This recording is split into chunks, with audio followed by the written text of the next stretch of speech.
Bueno, pues bienvenidos todos, hermanos. Es un gusto que estemos, pues, compartiendo un poquito de la palabra del Señor.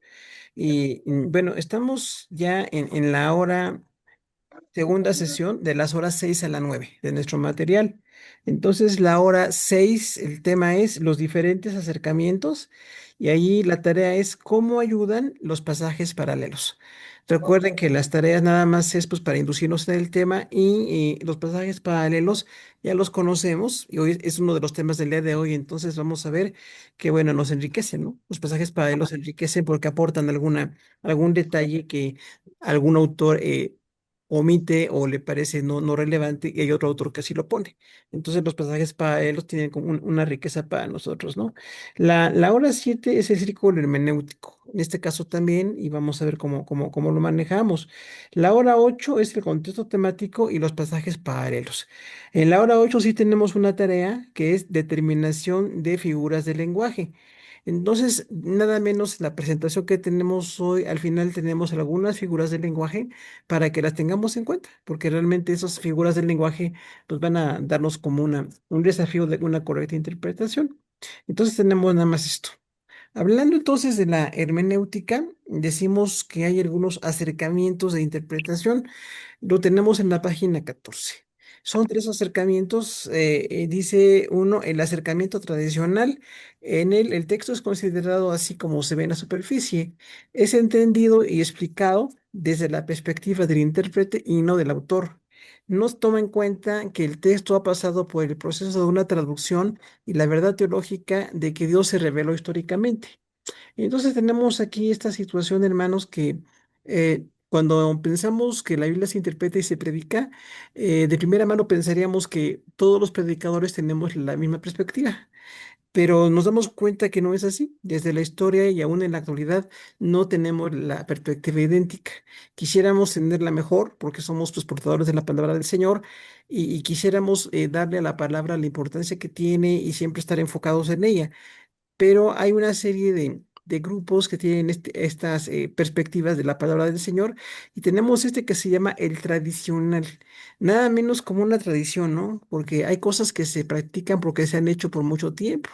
Las tradiciones normalmente pues no se piensa si es bueno o es malo que se haga, de hecho hay que revisar las tradiciones, pero algo tradicional también se hace muy arraigado en la gente, ¿no? Entonces aquí tenemos que el texto bíblico es considerado como se ve en la superficie. Hemos visto a mucha gente que nos dice que leyó algo en la Biblia y dice, es que ahí dice esta palabra o este concepto, o tenemos esta verdad. Y bueno, está ahí, pero no vemos todo el contexto. Siempre decimos por eso, ¿no? Es muy importante ver todo el contexto, porque tal como aparece ahí, y en alguna ocasión, en Antiguo o Nuevo Testamento, un solo pasaje muchas veces queda un poquito oscuro. Porque realmente es posible que no haya otro contexto temático que le pueda enriquecer y bueno, es un poquito superficial, ¿no? Diríamos que cuando alguien dice, lo veí en la Biblia y aquí está en la Biblia, es correcto el punto, pero es apenas el principio. Cuando nosotros descubrimos la palabra de Dios o Dios nos revela su palabra algo, es apenas el primer punto de todo lo que tiene que ser un proceso de una correcta interpretación. Entonces, muchísima gente dice, ahí dice esto, ¿no? En la palabra aparece esta verdad o aparece esta perspectiva y lo toman como una verdad. Podríamos decir que es superficial porque no entra al fondo histórico del autor o de los destinatarios originales del texto, sino que nada más se queda de una manera muy superficial. Y decimos, bueno, es que esto está diciéndolo así porque hay un contexto más que ir a verlo, ir a ver el contexto, ir a lo que Dios dice en otros pasajes y definitivamente no quedarnos nunca con un versículo. Un error muy común es que de un solo versículo se saca una doctrina. No sé cuántas veces nos han dicho, ¿no? Vi este versículo y el versículo está ahí en la palabra del Señor, pero de ahí se sacan muchas enseñanzas que no están exactamente en el versículo. Entonces decimos por eso, bueno, está ese versículo, pero si es un tema único, que no hay un contexto muy amplio o temático, tendríamos que ver cómo lo interpretamos a la luz de la palabra de Dios. Casi todos los maestros de interpretación nos dicen que la Biblia se interpreta a sí misma. O sea, tenemos que ir a la misma palabra de Dios para ver ese tema que no quede suelto, que no quede así como aislado, que no quede como único, sino que siempre tenemos que ver qué otra perspectiva hay respecto a ese tema. Entonces, sí diríamos, bueno, cada versículo único, los versículos que no se repiten, que parece un tema único, tendríamos que ir a ver todo lo demás que se dice de esa parte, de ese texto en otros contextos. Por eso sí decimos, hay que ampliar el contexto, ¿no? A veces si es un versículo, un pasaje o un capítulo, parece completo. Pero nosotros que ya conocemos de la palabra de Dios, incluso hoy que tenemos concordancias, ¿no? Hay concordancias muy extensas, muy enriquecedoras. Vamos a ver ese tema en otros versículos y ver cómo lo podemos pues analizar de una manera más completa. Entonces, no ser superficial sería la norma aquí, sino siempre tener una profundidad con la palabra. El segundo punto es que es entendido en cuanto a la perspectiva del intérprete y no del autor. Por eso decimos ahí nosotros, bueno, no es el intérprete la autoridad, es el autor. Definitivamente es el autor de la palabra de Dios porque tenemos allí como le llamamos eisegesis, ¿no? Muchas veces decimos eso porque, bueno, nos han enseñado que la palabra correcta es exégesis, que es exégesis, sacar de lo profundo, y bueno, es que yo voy y veo la palabra de Dios, investigo mucho, trabajo en el texto y saco lo que dice el texto para poderlo vivir y para poderlo predicar. Pero hay personas que meten sus ideas. No sé cuántos hemos escuchado hermanos o hermanas que meten su idea propia de algún instituto, de alguna iglesia o gente que llegan a escuchar y dicen, bueno, yo entiendo ese texto de esta manera y eso se llama eisegesis, porque decimos, bueno, no está sacando del texto, sino que está metiendo una idea en el texto. Sería muy bueno que nosotros, incluso en la práctica personal de la palabra del Señor como predicadores y maestros, siempre revisemos esto, ¿no? Que digamos, bueno, el texto dice lo que yo normalmente creí que decía o hay algo nuevo. Hay algo que yo no vi o algo que no contemplé y que definitivamente estaba predicando con error.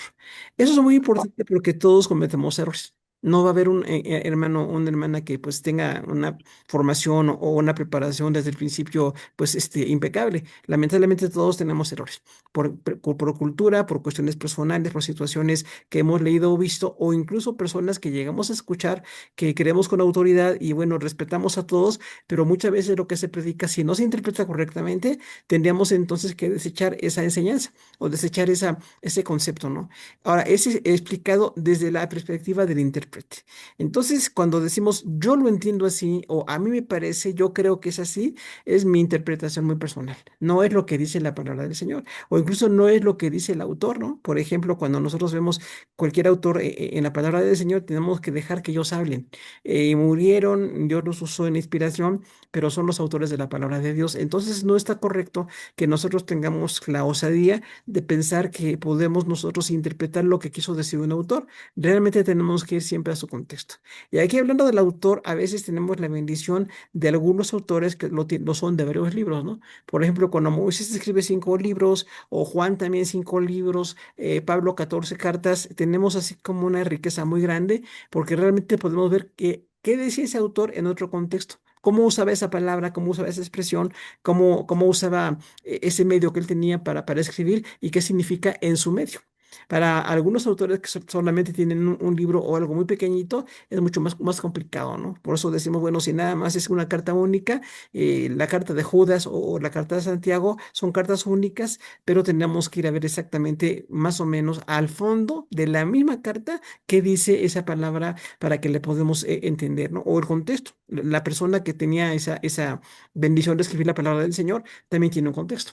Y entonces decimos, bueno, cuando estudiamos el contexto de la persona, ¿por qué hablaba de esa manera? ¿Por qué dijo eso? ¿Por qué tocó el tema? ¿Por qué tiene esa idea de hablarlo, ¿no? Cuando hablamos, por ejemplo, la primera carta de Juan es una carta contra el gnosticismo, que ya hemos dicho muchas veces, ¿no? Que los gnósticos eran un grupo elitista, que se sentían como los intérpretes máximos de la Biblia y tenían pues un error muy grande, ¿no? Respecto a que los demás no podían tener luz o no podían tener un concepto correcto de la palabra de Dios. También decían que la carne era pecado siempre, por lo cual negaban la encarnación de Jesús. Por eso dice ahí Juan, prueben los espíritus, si un espíritu no confiesa que Jesús vino en carne, no es de Dios. Ahora, ese texto no habla de endemoniados, porque a veces le hemos visto que personas que piensan como para alguien endemoniado, ¿no? Preguntarle si vino Jesús en carne o no, y dicen es que los espíritus tienen que hablar. Ahí la palabra espíritu no son demonios, la palabra de espíritu es como intención. Es así como una formación que se tiene en cuanto a un tema y Juan decía, nunca dice la palabra gnósticos, de hecho ni Pablo ni ningún autor del Nuevo Testamento, pero todos sabemos que los gnósticos fueron muy conocidos en su tiempo. Como que incluso ni siquiera mencionarlos era como una manera de no tomar en cuenta lo que estaban diciendo. Pero sí decía Juan claramente, entonces prueben los espíritus, o sea, prueben las enseñanzas, literalmente quiere decir, ¿no? Entonces, cuando vamos a ver a Juan desde su punto de vista, no es nuestro punto de vista, sino el punto de vista de Juan. O los evangelios, ¿no? Cuando escribe un evangelio tan diferente y bueno, pues tiene las cartas y el Apocalipsis, tenemos una riqueza muy grande con este autor y tenemos que ver exactamente qué quiso decir él en su momento. A veces incluso podríamos ser predicadores, enseñar a decirlo así. Hermanos, este autor usa la palabra en tal pasaje, en el caso de Juan, por ejemplo, en el Evangelio o en las cartas generales o en el Apocalipsis, ¿no? Ese es así como enriquecer para que la gente entendamos lo que decía ese autor, porque tiene un contexto. Todos los autores tienen una manera de escribir o una manera de hablar. Y no es nuestra perspectiva, decíamos siempre, ¿no? Nosotros tenemos que decir entonces que no está correcto que digamos es mi opinión. Es lo que yo creo, sino que eso es muy común en el mundo, ¿no? Cuando la gente no conoce de Dios o no ve la palabra como la base para todo lo que decimos y enseñamos, dicen, dime tú qué piensas. Y realmente yo no puedo pensar aparte de la palabra. Siempre tendría que decirle, mira, no te puedo decir lo que yo pienso, tengo que decirte lo que dice la palabra de Dios. La Biblia dice esto.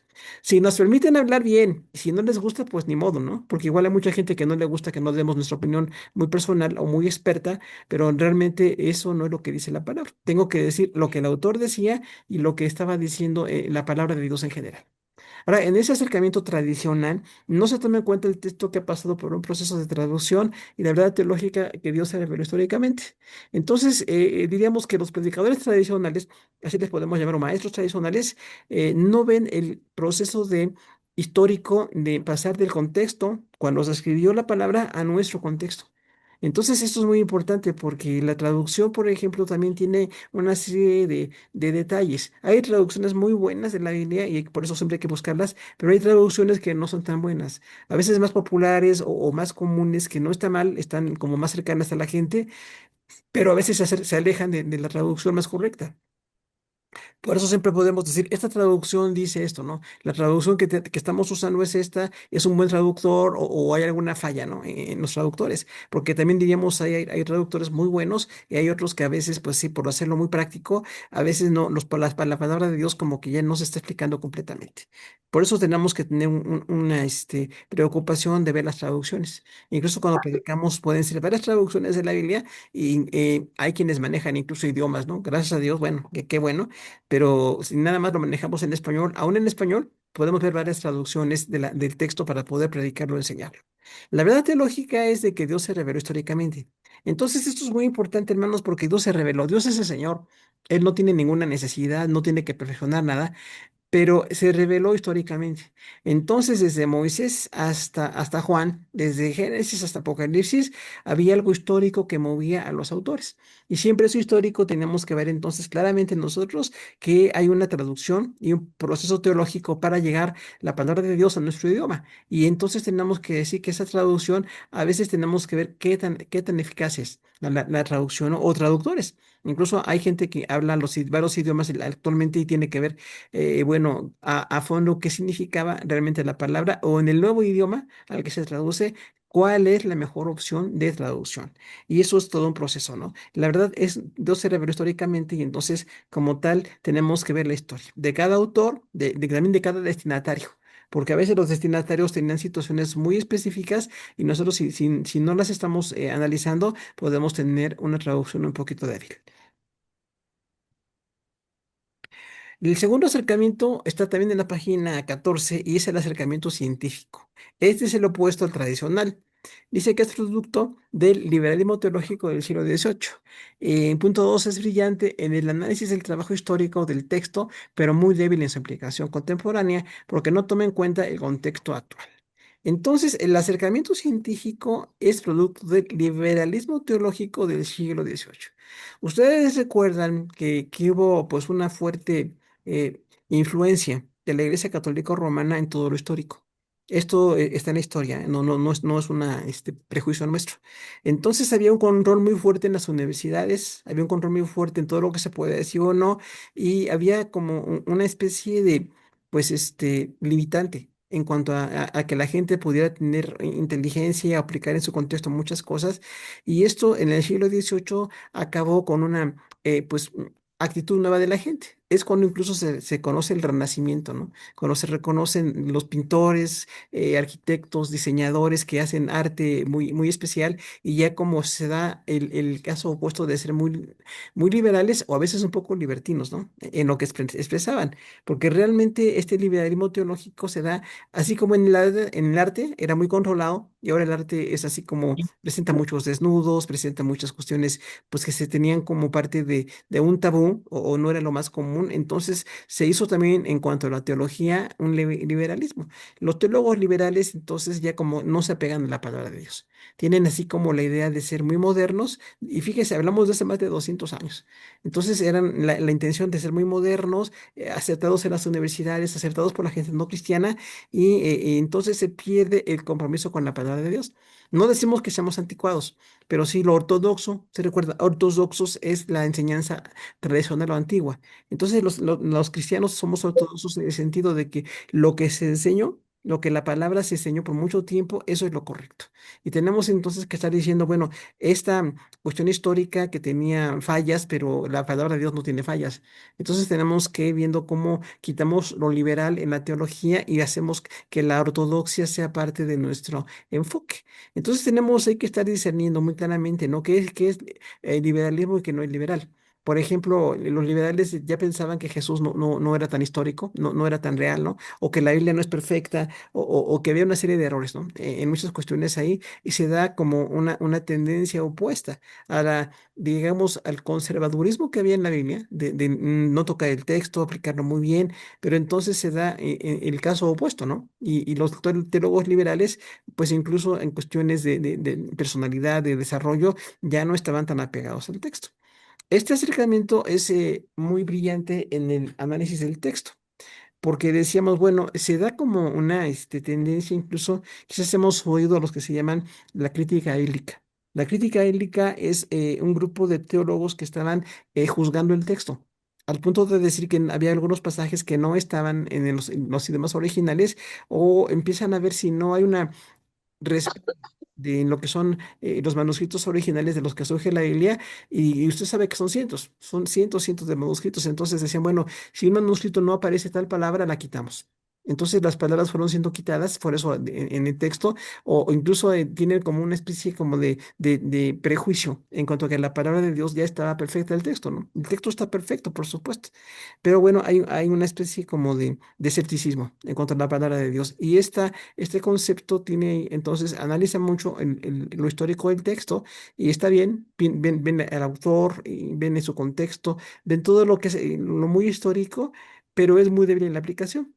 O sea, realmente no aplica a nuestro contexto. Entonces eso como que se queda a la mitad del trabajo.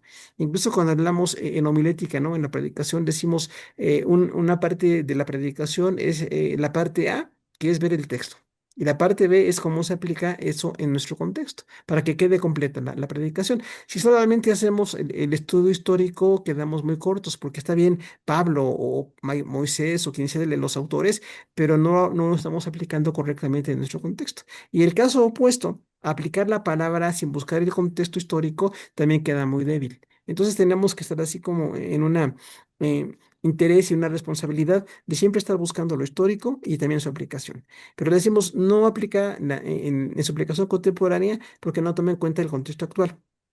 Esto es muy interesante, hermanos, porque el contexto actual tiene mucho que ver. Por supuesto, no cambiamos el texto, pero sí la aplicación del texto.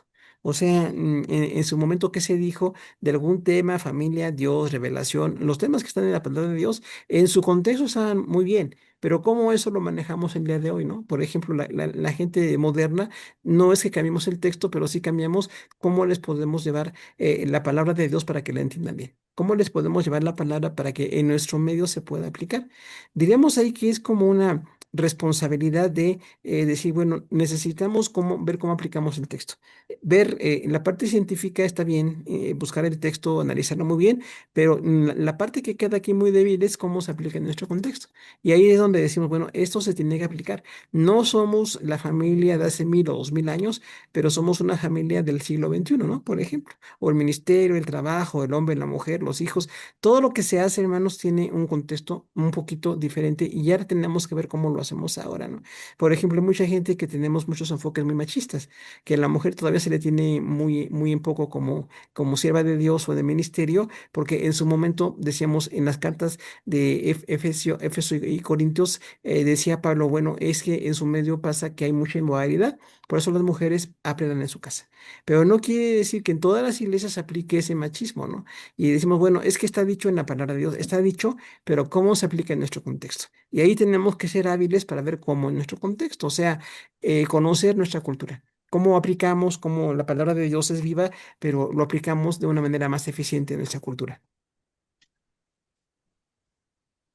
Ahora, tenemos el tercer acercamiento, que es muy importante, hermanos, porque para nosotros es el acercamiento contextual, ¿no? Ahí le puso a mi esposa una palomita, estamos en la página 14, o sea, es el acercamiento contextual y surge de la necesidad de tomar en serio el consejo total de la palabra de Dios. Y dos, es el resultado de aplicar en forma práctica la doctrina bíblica de inspiración verbal. Cada palabra es inspirada, plenaria, toda es palabra de Dios y dinámica. Dios usó al hombre 100% y él participó 100% en las escrituras.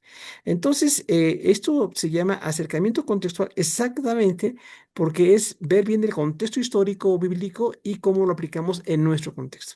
Para ver entonces la cuestión de una fortaleza, ¿no? En los dos puntos. Porque entonces sí tenemos como pues un proceso más completo y de decir, bueno, vamos a ir a todo el contexto de la palabra de Dios, pero ¿cómo lo aplicamos en el día de hoy? Por eso se llama acercamiento contextual, o sea, el contexto de Moisés y nuestro contexto, o el contexto de Malaquías y nuestro contexto, o Mateo, o Juan, o Pablo y nuestro contexto. Entonces tenemos que hacer un trabajo muy intenso de interpretación porque realmente se requiere ver muy bien el texto. Ver muy bien el texto y hasta dónde podemos llegar en lo que decía aquel autor o aquella situación histórica de la iglesia o de Israel. Y bueno, vamos a ver muy a fondo cómo eso tiene una gran relevancia, pero no nos quedamos como en el acercamiento científico nada más en el contexto, sino en cómo lo aplicamos en nuestro día. El resultado de aplicar la forma práctica de una doctrina bíblica en inspiración, o sea, todos recordamos que la palabra teopneustos, ¿se acuerdan? Dios respira, literalmente, es inspiración. Teopneustos quiere decir que Dios sopló su palabra a los 40 autores de la Biblia. Eso es muy importante porque realmente, si nos damos cuenta, cuando nosotros hablamos es cuando respiramos. Realmente usamos aire, ¿no? Es el aire que usamos de nuestra respiración para poder hablar, nos podemos comunicar. Entonces, en todo lo que Dios hizo para su palabra, inspiró en 40 autores esta palabra. Pero es muy importante ver que es verbal, o sea, cada palabra es inspirada. Porque muchas personas llegan a pensar que hay partes más importantes que son inspiradas y partes no tan importantes que no son inspiradas. Cuestiones así históricas o de mucha cultura, ¿no? Que no parecen relevantes, pero no es así. O sea, en la palabra de Dios, cada uno de los vocablos es inspirado. Si estamos en hebreo y griego o arameo, el idioma que sea, tenemos que ir a ver que esa palabra tiene una relevancia, ¿no? No es casual, ahí está el trabajo perfecto de Dios, ¿no? Esta palabra fue inspirada cada una de ellas y vemos entonces la importancia de estudiarlas, de analizarlas o de compartirlas, ¿no? Porque es importantísimo que nosotros siempre digamos esto, esta palabra se tiene que estudiar. No hay alguna parte secundaria, ¿no? Aunque sean incidentes históricos o parezca algo no muy relevante, todo lo que está ahí finalmente es lo que Dios nos quiere revelar. Cada palabra Dios la inspiró y bueno, también cada palabra es del autor, porque recordamos que los autores escriben diferente también, ¿no? No son idénticos los escritores, pero Dios que los estuvo pues inspirando y motivando para hacer ese milagro que la inspiración realmente fue muy, muy importante cada palabra. Ahora, también dice que es plenaria, o sea, toda es palabra de Dios, porque decíamos entonces, no nada más cada palabra en lo verbal, sino toda la palabra de Dios. Entonces, cuando vemos el texto, ¿no? Hablamos, por ejemplo, el Salmo 119, ¿no? Que habla de la palabra de Dios de una manera muy importante y muy relevante y dice muchas cosas de la palabra de Dios. Entonces tenemos que ver que la palabra de Dios es vital que es el centro y que sigue siendo la base de nuestra vida y de lo que predicamos y enseñamos, ¿no? Por eso siempre decimos, esta palabra es inspirada por Dios toda.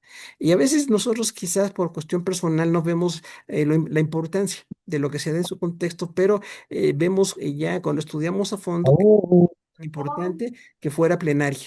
Toda mi la refri, hay una coca, ¿me la das, hijo, por también favor? decíamos que es dinámica, porque en este caso Dios usó al hombre 100% y Dios participó 100% en las escrituras. Tenemos ahí entonces una cosa muy importante que es ver cómo Dios usó a cada uno de los escritores. Si usted se fija, los escritores son muy diferentes. Moisés es muy intelectual, por ejemplo, habla de todos los temas por la cultura que él tenía y bueno, habla de una manera que en su tiempo fue impactante, ¿no? Y hasta el día de hoy para nosotros es muy impactante este hombre, ¿no? Pero tenemos algunos hombres como Oseas, que decía que era un hombre sencillo, y dice, soy un hombre muy sencillo, y Dios me usa con esa sencillez, ¿no? Tenemos entonces que decir que cada autor tenía algo que aportar. Porque tenían los que eran así de una cultura escasa, bueno, Dios les dirige y les inspira y los lleva, ¿no? Pero, por ejemplo, los hombres así como Moisés o Pablo en el Nuevo Testamento, que tenían cultura, que tenían mucho que hablar, eran diferentes, ¿no? A veces, por ejemplo, Juan habla mucho de amor, en sus cartas y dice hijitos, ¿no? Y Pablo no. Pablo les dice insensatos a los Gálatas. Entonces decimos, bueno, ¿cómo es esto? Son los estilos. Por eso decimos, Dios está 100% y los hombres también están 100% en la palabra del Señor. Muy bien. Y para terminar esta primera sesión, hermanos, tenemos aquí la representación gráfica. Ah, faltan estos dos puntos y ahorita vemos la representación gráfica. Ok. Entonces decimos que en el acercamiento contextual toma el texto bíblico de forma integral.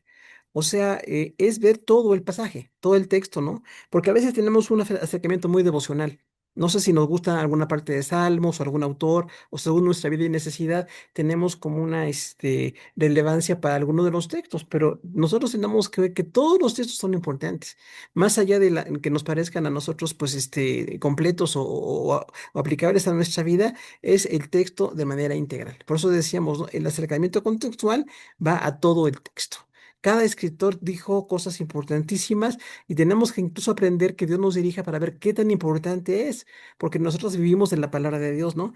Así como Esdras, que preparó su corazón para conocer la palabra del Señor, para cumplirla y para enseñarla. Esos tres verbos, ¿no? Primero la tengo que conocer, voy a conocer bien la palabra de Dios, toda la palabra, no la conozco toda. De hecho, tenemos ese prejuicio muchos, ¿no? Que pensamos que ya la hemos conocido o hemos visto y no es así. Realmente siempre la palabra es viva y es mucho más completa de lo que nosotros la percibimos. Entonces, vamos a esa palabra del Señor y luego cumplirla. O sea, tenemos que obedecer la palabra, incluso la gente que nos tenemos el privilegio de que es parte de la iglesia, de nuestro ministerio, tienen que ver que vivimos esa palabra. No nada más es investigar o ser erudito, sino vivir la palabra, ¿no? Y luego, pues también poder enseñar. O sea que lo que Dios nos da y aprendemos de la palabra, siempre hay que estarlo compartiendo. Nunca es así como un egoísmo, ¿no? De no compartir, sino que sea de forma integral presentada la palabra del Señor. Dice que, punto 4, se considera que para entender a fondo lo que Dios nos está diciendo ahora a través de su palabra, es necesario entender qué fue lo que dijo cuando originalmente se reveló. Entonces ahí hablamos de Dios, ¿no? Es la palabra de Él. Y entonces Él tiene, pues así, esa infinitud, esa grandeza, ¿no? Esa, pues, digamos, indescriptible grandeza que es como Dios. Entonces, si Él está diciendo ahora algo, tenemos que ver qué fue lo que dijo originalmente para que la palabra se aplique de manera completa, ¿no?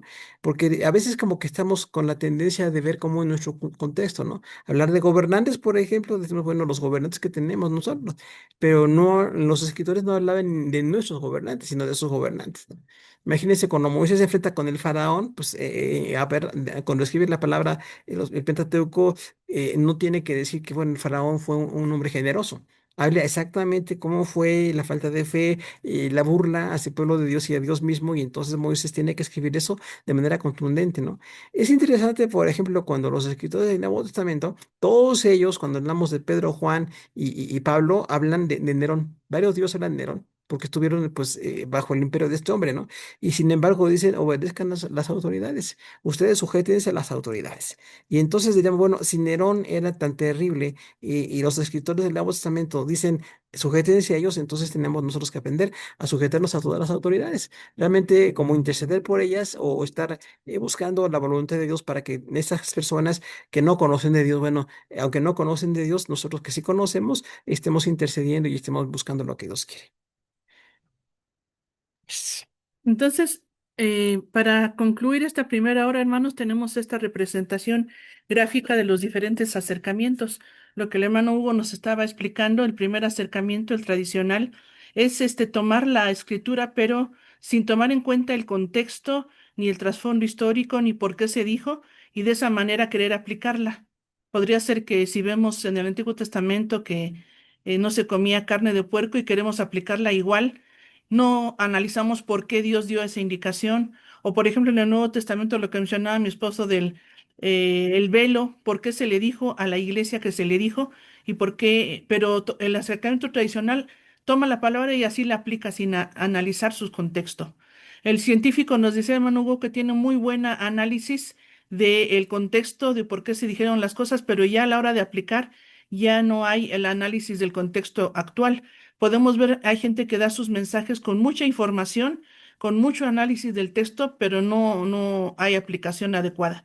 Y el acercamiento contextual que ya ahorita veía, el hermano Hugo nos decía, es el esfuerzo de acercarse, y es lo que vamos a estar estudiando en este curso en las próximas horas, este acercamiento, de tomar en cuenta el contexto de la Biblia, por qué se dijo, ver el trasfondo histórico, las costumbres, por qué Dios dijo eso entonces, para tomar en cuenta ahora en nuestro contexto cómo Dios nos está hablando también en nuestra necesidad similar, parecida en todas las circunstancias de nuestra vida, tomamos estos principios y los aplicamos a nuestra vida. Este es entonces la primera hora. Si hay algún comentario, pregunta, hermanos, tenemos un minutito para hacerla. Vamos entonces a la siguiente página, página 15, círculo hermenéutico. Gracias, hermana Lirio. Entonces tenemos ahora el círculo hermenéutico y esto es como todo un análisis de cómo interpretamos la palabra de Dios. Este círculo hermenéutico es exactamente basándose en la figura, en la figura de lo que es un círculo, que se supone que no tiene principio o fin, son 360 grados, eso nos enseñan en ciencias y bueno, entonces hasta verlo, ¿no? Es así como eh, cómo se mide, cómo se tiene que ver. Hay toda una serie de procesos ahí en lo que son en las figuras geométricas. Pero en cuanto a la palabra de Dios, diríamos que es como muy completo. Es estar 360 grados en todo lo que dice la palabra de Dios, viendo la escritura, viendo la cosmovisión y la situación histórica del lector y la teología. Esto se enseñó en algunos libros de algunos maestros hace algunos años y decíamos, bueno, es que entonces sí hay como un círculo en cuanto a todo lo que es la palabra de Dios. Esto es correcto, siempre sucede. Empezamos con la escritura, que es el contexto temático, el aspecto gramatical y el trasfondo histórico. Entonces, la palabra de Dios siempre es la fuente de todo lo que vivimos y todo lo que somos y todo lo que enseñamos, pero tenemos que ir siempre al contexto temático.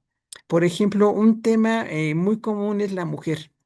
Es tan extenso, hermanos, que no podríamos en una sola hora compartir todo lo que dice, ¿no? De la mujer desde Eva hasta la Apocalipsis, ¿no? La novia o la esposa que es la iglesia. Es muchísimo lo que se dice de la mujer, pero hay algunas personas que se quedan con uno o dos textos, ¿no? Como decíamos, por ejemplo, los hermanos que son muy machistas, dicen que bueno, en las iglesias a las que Pablo les dice que la mujer no enseñe, ya hemos explicado por qué decía eso Pablo, ¿no? Pero entonces se quedan con la idea y entonces lo trasladan a nuestro contexto. Y nada más entonces las mujeres pues nada pueden ser acompañantes o pueden ser maestras de niños, pero no están viendo todo el contexto de la palabra de Dios, ¿no? Nada menos en Primera de Corintios 11, Pablo, que habla de las mujeres allá en Éfeso y Corinto, dice que ya no hay hombre ni mujer. O sea, delante de Dios somos iguales. Eso es lo que dice, ¿no? Porque dice el apóstol Pablo, bueno, antes eran judíos y griegos y eran hombres y mujeres y ya no. O sea que en Cristo ya tenemos como una complementariedad. Tenemos la misma importancia, la misma capacidad o la misma responsabilidad delante de Dios. Aunque seamos diferentes hombres y mujeres en algunas cosas, la bendición de Dios es que tenemos que complementarnos en el ministerio. Y por supuesto, nosotros hemos entendido que la mujer tiene todo el derecho de servir en todos los ministerios. Cuando hablamos de la mujer, por ejemplo, pues dos mujeres muy importantes en el Antiguo Testamento serían Hulda y Débora. dice que en el tiempo de los reyes hubo una profetisa que se llamaba Hulda, así dice, la profetisa Hulda, esposa de, o sea, era una mujer incluso de edad y se había casado, pero era una profetisa. Entonces, profetizar ahí es estar cerca de Dios o predicar o enseñar. Entonces, las mujeres nuestras también están cerca de Dios, predican y enseñan igual. Pero también tenemos a Débora, ¿no? Que es otro contexto muy diferente, pero es una jueza y va a la guerra porque no quiere ir Barak, ¿no? Entonces tenemos ahí como una gran lección del valor de la mujer, que incluso cuando van a la guerra le dice Débora a Barak, si voy contigo a la guerra, van a decir que una mujer salvó a Israel. Y Barak tenía miedo, ¿no? Y dice, no importa, tienes que venir conmigo. Entonces, Débora, una jueza, era alguien como una gran importancia de gobierno. Nos acordamos que los jueces era un tiempo en que no había reyes ni profetas. Entonces, los jueces eran las personas, pues, más o menos cercanas a Dios o que estaban haciendo la obra de Dios. Y cuando le da una jueza, entonces hablamos de la importancia de la mujer en el ministerio. Y muchas otras mujeres, ¿no? Por ejemplo, el tema de la mujer que decimos es muy extenso, se podrá ver ahí. El aspecto gramatical es ir palabra por palabra, ¿no? Porque vemos nosotros exactamente qué dice la palabra del Señor. Si predicamos palabra, es muy importante que analicemos cada uno de los vocablos, ¿no? Porque hay ocasiones en que hay vocablos que pasamos por alto o no analizamos a fondo lo que realmente quieren decir y entonces tenemos ahí que ver exactamente qué dice cada una de las palabras de lo que estamos predicando o enseñando. Si Dios nos da su gracia y su amor, hermanos, pues seguimos predicando y enseñando. Cada día la palabra, ¿no? Donde nos reunamos. Pero esa palabra que predicamos o enseñamos, siempre tenemos que estar leyendo lo gramatical. Decir, miren, la palabra dice esto, el texto dice esto. O incluso hay ocasiones en que si la gente no conoce bien ese texto, sería una bendición explicarles el texto. Y a veces hay gente que sí, pues tiene la carga de enseñarnos lo gramatical, ¿no? Es muy importante esto. Ahí hablamos incluso de personas que son expertos en hebreo, griego, arameo, maestros o predicadores que se dedican a los idiomas y de veras que nos enriquece mucho, ¿no? Porque decimos, bueno, esta palabra yo no la conocía, no es mi idioma. Si a veces ni siquiera el español que más o menos conocemos, no estamos muy a fondo compenetrados, imagínense, ¿no? Los idiomas originales. Entonces, el idioma original va a ser muy importante porque realmente tenemos que ver qué esa palabra, qué significaba, ¿no? La grandeza de Dios, su amor, su presencia. Hay una riqueza muy grande de la palabra del Señor, pero cada una de las palabras. Y recordamos ahí, ¿no? Hay como una relación gramatical. No es una palabra menos corta, una preposición que un verbo, ¿no? O un sustantivo, o un adverbio, un adjetivo. Todo lo que está en la palabra es importante y para lo que se usada es para lo que nosotros también lo estamos usando el día de hoy. Cuando hablamos, por ejemplo, de los casos de interpretación que decíamos las preposiciones, que en español son 24 preposiciones, en español. Imagínense usted, hay 24 formas de interpretar una partecita nada más de todo un texto, ¿no? Por eso es importante enriquecernos y decir, bueno, esta preposición, ¿qué significa realmente, no? Porque no nada más así como las manejamos como con mucha familiaridad, sino que realmente voy a ir al fondo de lo que son las preposiciones. Y así cada uno, ¿no? Los verbos o lo que decíamos, cada parte de lo gramatical. Y el trasfondo histórico es exactamente lo que estaba pasando en lo geográfico, en lo cultural y en lo histórico en el pueblo de Israel. Ustedes ven, por ejemplo, Adán, suponemos que es previo, por supuesto, a la nación judía y todas las naciones que dice ahí en Génesis, ¿no? Entonces, ¿cómo estaban las naciones históricamente? Entonces, cuando escribe Moisés de Adán, pues era muy importante ver que hubo un origen para toda la humanidad.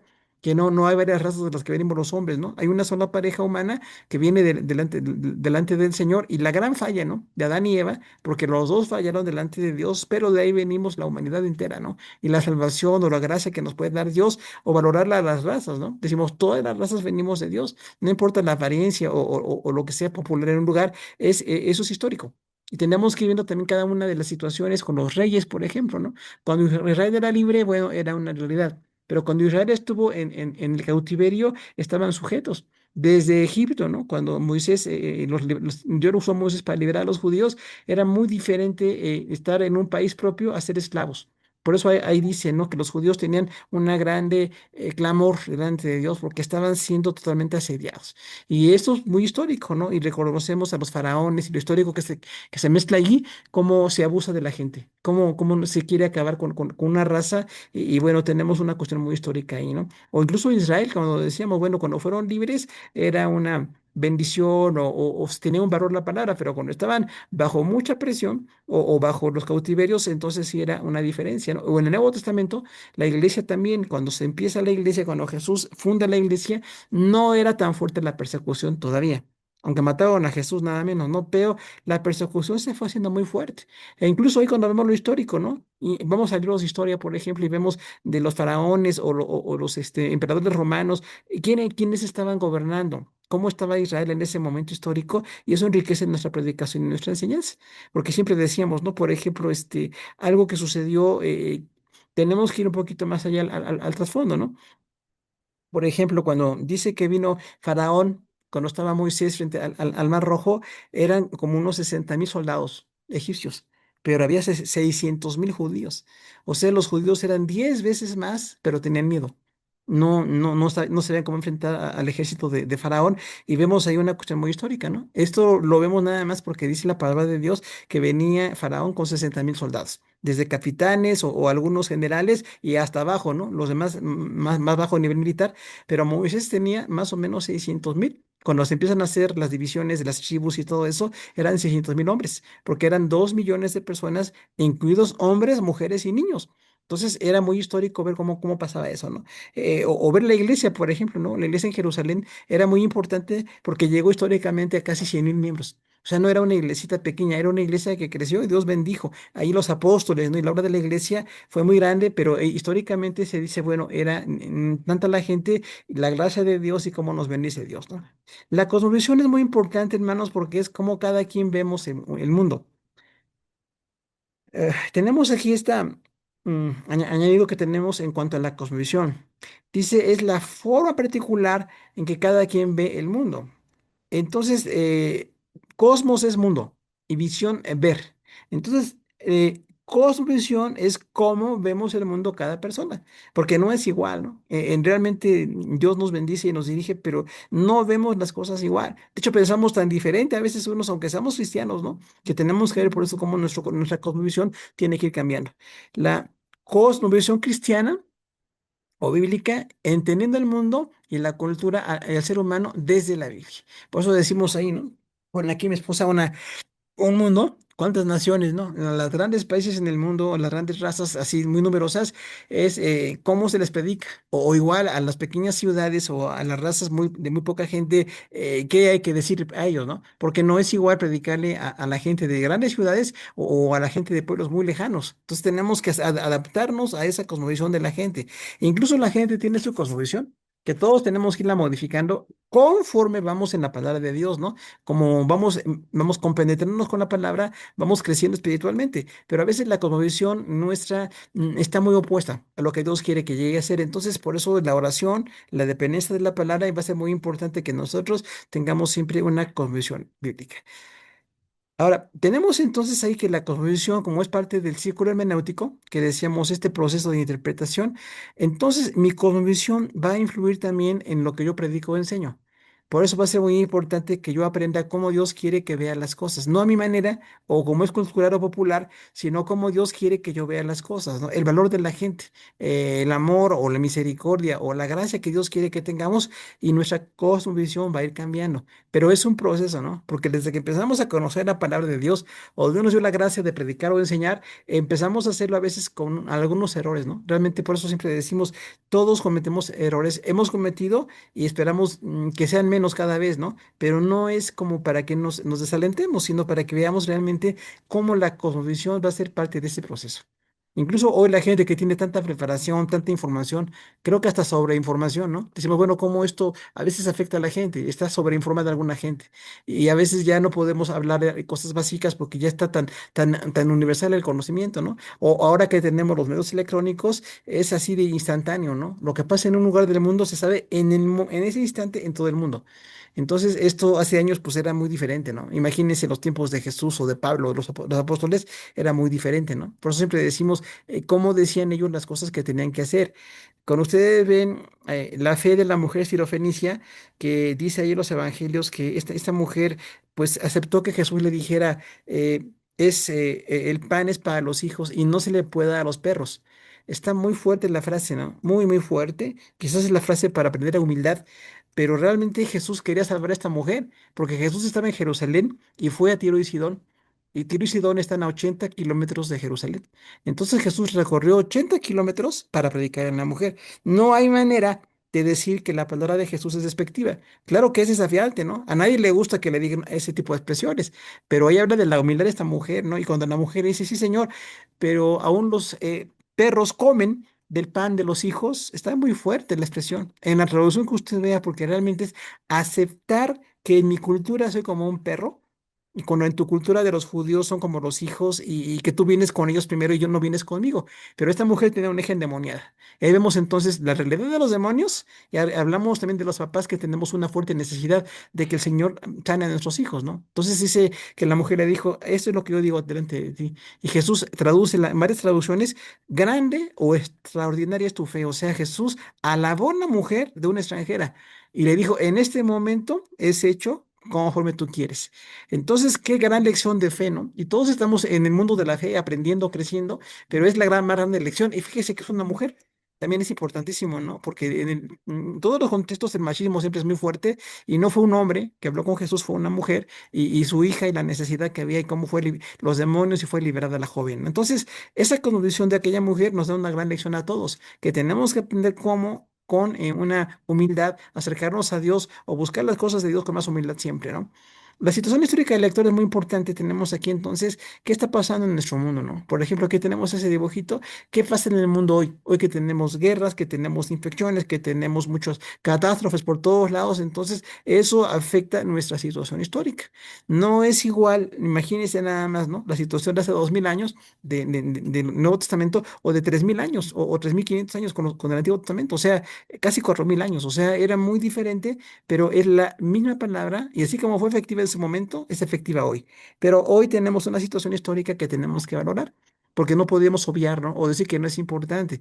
Los jóvenes de hoy enfrentan cosas que no enfrentamos sus papás, por ejemplo, ¿no? Hablamos de 20 años de diferencia o 30 años de diferencia y es muy diferente cómo los jóvenes hoy ven el mundo y lo que veíamos nosotros, ¿no? Los que somos papás. Entonces, la situación histórica afecta también mucho y hay que respetarla. No hay que, pues, como hacerla a un lado, sino ver que esa situación histórica tiene mucho que ver con las situaciones que tenemos que ver. O hablar de la situación de salud, salud, economía, familia, otras cosas, hermanos, todo eso afecta mucho, ¿no? Hombres o mujeres, decimos, somos mexicanos, ¿no? Aquí tenemos a un mexicano muy típico, con la bandera, y una mujer también un poquito típica. Y bueno, ¿nosotros qué somos?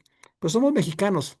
Muchos fuimos católicos romanos y ya somos evangélicos hace algunos años, ¿no? Entonces, todo esto afecta hasta el punto en cómo vivimos y cómo predicamos y cómo hacemos las cosas, porque no es igual nuestro contexto como nación al contexto de otros países, ¿no? Por ejemplo, nada más cuando vemos gente de otra nación o dentro de nuestro país, los grupos étnicos, ¿no? Cuando tenemos grupos étnicos tan diferentes en su cosmovisión, hay que diferente es hablarles a ellos, pero hay que valorar lo que ellos viven y cómo lo ven, porque no es exactamente como nosotros vemos las cosas. Entonces, esa situación histórica tiene mucho que ver con lo que nosotros estamos haciendo en cuanto a la palabra del Señor. Tenemos también aquí la teología y es la aplicación para nosotros. Recordamos Teos Logos, la palabra de Dios, es como Dios y sus relaciones con el universo están reflejados en su palabra. Y Dios determina y usa su palabra o nos usa a nosotros para llevar su palabra y tenemos ahí que ver entonces las cuestiones de toda esta teología para ver cómo lo aplicamos el día de hoy nosotros. Y realmente sí tenemos ahí una serie de aplicaciones, ¿no? Por ejemplo, los hermanos muy históricos, las iglesias que no son pentecostales, tienen una interpretación del Espíritu Santo muy particular. Muchos piensan que ya no hay esa manifestación, otros la ven, pero un poquito con escepticismo, ¿no? Los grupos pentecostales estamos muy de acuerdo con lo que es el Espíritu Santo y entendemos la palabra del Señor, pero los grupos carismáticos están en el extremo, ¿no? Cuando decimos, bueno, hay como una, pues, sobreentendimiento o sobrevaloración de lo que son esas cosas y tenemos que ver cómo podemos ver que la teología nos afecta para que prediquemos la palabra del Señor. Entonces va a ser muy importante que nosotros siempre tengamos esto en cuanto a la explicación de las cosas de Dios. Entonces, cuando hablamos de esto, varios autores de libros de hermenéutica dicen eso, el círculo hermenéutico, la escritura, la cosmovisión, la situación histórica del lector y la teología. Todo esto tiene mucho que ver con nosotros. Diríamos que mi cosmovisión tiene mucho que ver con cómo Dios quiere usar mi vida, pero entonces va a ir siendo afectada o mi cosmovisión tiene que ir siendo modificada para adecuarla a lo que Dios quiere, ¿no? O la de cada quien, la cosmovisión de cada persona, ¿no? Y ahí tenemos que respetar pues su cultura, raza, edad y otras cosas más y bueno, ponernos en la mano del Señor. La palabra de Dios nunca va a cambiar, siempre va a ser la base de todo. La situación histórica también afecta mucho porque sí decíamos, ¿no? Cuando pasamos en bendición, en prosperidad, es una cosa muy linda, pero cuando estamos en crisis, a veces esto afecta mucho la oración o afecta el ministerio, afecta otras cosas, ¿no? Y la teología que decíamos, bueno, todos tenemos un antecedente. ¿Quién nos enseñó la palabra de Dios? Entonces, esa enseñanza de la palabra de Dios, como que tiene que ser una parte del proceso, ¿no? Y hay ocasiones en que sí tenemos que corregir lo que nos enseñaron. Porque yo recuerdo mucho, ¿no? Algunos de nuestros maestros eran muy apegados a algunos reglamentos. Había reglamentos en la iglesia muy, así como muy exagerados. Y cuando vemos esto, decimos, bueno, no estaba tan bien que hubiera tanta exageración. Sí es cierto que en la iglesia hay un orden, que hay un ministerio, pero había como una, incluso división de los recién convertidos, los niños, los jóvenes, los adultos, y según su edad podían o no participar en los ministerios, ¿no? O incluso en los ministerios ya dentro de las denominaciones. Había cuatro credenciales, ¿no? Una muy básica, una intermedia, avanzada y la de los más desarrollados en el ministerio. Pero nada que ver con la palabra del Señor, ¿no? Por eso decimos, bueno, esas cosas no eran tan bíblicas, pero las usaban y yo tengo que revisar qué tan bueno está esto, qué no, qué tan, no tan bueno va a ser. Bueno, lo importante, como decía nuestro hermano Hugo, del círculo hermenéutico es que es una dinámica donde nosotros nos acercamos a la palabra de Dios y nos acercamos con nuestra cosmovisión, nuestra situación histórica que tiene que ver con el momento histórico, pero con todo lo que traemos de información en nuestro cerebro de seres mexicanos, latinoamericanos, mujer o hombre, nuestra preparación, nuestras vivencias, nuestra familia. Todo eso nos acercamos a la palabra. Este ejercicio del círculo es un diálogo con la palabra de Dios. Nos acercamos de esta manera tomando en cuenta una investigación del contexto de las palabras, una hermenéutica sana, como estamos viendo, que es interpretación de la palabra. Y todo esto produce entonces una teología que tiene que ser, pues una teología que surja de la escritura. Y es un diálogo con la palabra, como decíamos, ese es el proceso que nosotros en nuestra vida cristiana tenemos que hacer con la palabra de Dios para que vaya transformando nuestra cosmovisión, nuestra vida y ya vamos produciendo teología. La teología que es el amor al estudio de Dios, el amor a Dios, pues es la vida práctica, no nada más es conocimiento, sino aplicación para nuestra vida. Bueno, entonces, para pasar al siguiente tema, tenemos aquí esta diapositiva. Los tres elementos que ya hemos estado mencionando, que son indispensables para una sana interpretación, son estos tres. Hay que memorizarlos, hermanos, porque siempre que nos acerquemos a la Biblia, tenemos que ver el contexto temático, o sea, el tema que estamos viendo. Ahorita vamos a ver un poquito de esto. Tenemos que ver la gramática, como decía el hermano Hugo, y tenemos que entrar al trasfondo histórico, que es otra parte del curso que vamos a ver más adelante. Entonces, los tres elementos indispensables para una sana interpretación son contexto temático, aspecto gramatical y trasfondo histórico. ¿Sí? Subrayados, anotados y para memorizar, porque vamos a empezar con contexto temático, que es el siguiente tema en nuestro manual, que es la página 16. Pues gracias, hermana Lidio. Este material, hermanos, originalmente lo escribió un maestro de mi esposa y mío que se llama Miqueas Bustos. Miqueas Bustos Bucio es guerrerense, es mexicano, es pastor todavía aquí en México y es un erudito en griego y es un maestro muy destacado, pero dentro de los libros que había en ese tiempo de hermenéutica hace más de 20 o 30 años, el hermano hizo esta aportación porque va estudiando el origen de las palabras, ¿no? Y este origen tiene que ser mucho que ver con lo que nosotros estamos buscando para poder aplicarlo en nuestras vidas, ¿no? Incluso decimos así, hay maestros muy destacados en idiomas o en teología o en ministerios, en predicación, y bueno, nos enriquecen. Nunca tenemos celos de algún maestro que es muy bueno o extraordinario en lo que hace. Y este hermano, pues gracias a Dios que fue más maestro de mi esposa, porque le tocó un poquito, a mi esposa entró 4 años después que yo al instituto. Por eso me tocó ser su maestro. Fue casual nada más, ¿no? Porque entré 4 años antes y ella y su hermano Ramón en otro grupo entraron 4 años después y ya yo estaba dando algunas clases. Apenas empezamos a dar clases, ¿no? Pero a mi esposa le dio más clases el hermano Miqueas Bustos que a mí. Entonces era un gran maestro y hasta la fecha lo valoramos mucho, pero decimos, bueno, hay que ver la palabra de Dios en todo ese contexto que tenemos para verlo porque es parte importantísima de lo que nosotros queremos ver el día de hoy. El contexto temático entonces es ver todo el tema en la palabra de Dios. La etimología de este maestro dice, es el latín cum, que quiere decir unión, asociación o compañía, y textum, que es tejido, cobertura o trama.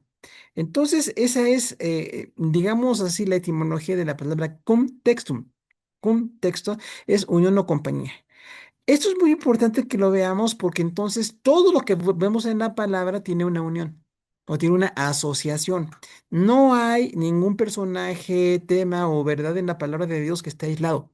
Siempre vamos a ver ese contexto, ¿no? Porque va a ser muy importante que veamos todos los textos que hablan de ese pasaje y va a ser así como un poquito en los grandes temas, ¿no? Decimos, en los grandes temas va a ser como muy, muy fuerte el trabajo. Habrá algunos temas que son muy poco presentados en la palabra de Dios, tienen poco contexto temático y nos quedamos con eso. Pero cuando hay algunos que sí son muy extensos, entonces decimos, bueno, yo tengo que ir viendo cómo esto realmente tiene una relación, una unión, asociación o compañía. Entonces siempre decimos, cualquier tema en la palabra de Dios hay una unión. Como decíamos, ¿no? El tema de la mujer pues, es muy rico, muy extenso. O la iglesia, también es otro súper tema, ¿no? Antiguo Testamento, Nuevo Testamento, y las diferentes denominaciones tienen una eclesiología muy particular. Por eso siempre leemos libros de teología y decimos, bueno, esto está muy bíblico, está muy bien, me aporta mucho, qué bueno. Pero habrá otros, decíamos, aportaciones así un poquito particulares o no tan sacadas de la palabra del Señor, y ahí tenemos una deficiencia, ¿no? Por eso siempre decimos, si hay alguien que es deficiente en la predicación, francamente, mejor ni escucharlo. Porque no podemos perder tiempo con gente que no aporte, ya conocemos lo que dicen, pero quienes sí tienen mucho que darle aportación y tienen una riqueza ministerial, pues hay que estar aprendiendo siempre de ellos, ¿no? Ahí hablamos de la iglesia que tenemos como esa comunión de la fe, porque hay gente que nos puede enseñar siempre y gracias a Dios también hay gente a la que le podemos enseñar, igual en esa unión de maestros, ¿no? Como dice Pablo, busca hombres fieles que sean capaces e idóneos para enseñar también a otros. Hablamos entonces de una relación de ministerios, ¿no? Siempre habrá gente que me puede enseñar, de hecho yo tengo que buscar gente que me enseñe, pero también tengo que aprender lo que estoy recibiendo y también cuando hay alguien que me pregunta, ¿le puedo compartir algo? Va a ser importante que se le comparte sin celos, sin ningún límite, pero sí con el amor siempre, ¿no? Asociación también decíamos porque es como que todo tiene una asociación. Las personas, los temas, las cosas con Dios, siempre hay una asociación. No hay ningún tema que está aislado. Entonces vamos a estar buscando esa asociación o la compañía, ¿no? Eso es cum. Y textum es tejido, cobertura o trama. Habla mucho incluso de los tejidos de las telas. Las telas originalmente tienen una formación, ¿no? Para que puedan manejar y se puedan utilizar. Cada tela tiene particularidades. Y ahí ese tejido es la palabra textum que tenemos ahí para nosotros incluso lo que es texto, hablando en español, por ejemplo, y ese tejido siempre va a ser muy importante. Como que hay una relación así muy estrecha, ¿no? No hay algo que sea como muy aislado, no hay nada que pueda estar aislado. Hablando de telas, no hay nada, ni por muy linda que sea la tela, que se pueda aislar. Siempre tiene que estar en toda su trama, ¿no? En toda su trama, en toda la contextura que tiene para que pueda utilizarse. Igual la palabra de Dios es como un textum, por eso decimos es el texto, todo lo que dice la palabra, desde cualquier Antiguo Testamento, Nuevo Testamento, tiempos de Jesús, posterior a Jesús, siempre el texto nos va a estar pues como aportando, e incluso va a estar como desafiándonos en lo que tenemos que decir. Esa es la contextura, ¿no? Contextura es así como la apariencia de algo y hay que estarlo viendo bien. La gente que sabe de algún área, bueno, tiene con más conocimiento, ¿no? De lo que se tiene que manejar, el valor o lo que es útil o lo que no es útil y siempre aprendemos de la gente que sabe de contexturas. Eso va a ser muy importante contra la palabra de Dios. Incluso como maestros de la palabra de Dios, tenemos que estar aportando siempre esto, que la gente tenga esto. Y la trama también decíamos es como una parte de algo que se escribe. Hay una trama en la palabra de Dios siempre, todos los temas, ¿no? Es muy raro el versículo único que encontremos en la Biblia porque nada más se está presentando. Hay algunos, muy poquitos, pero realmente cuando vemos un texto así de sencillo, aún así buscamos el contexto extendido hacia otros versículos o palabras o el tema cómo se relaciona con otras cosas.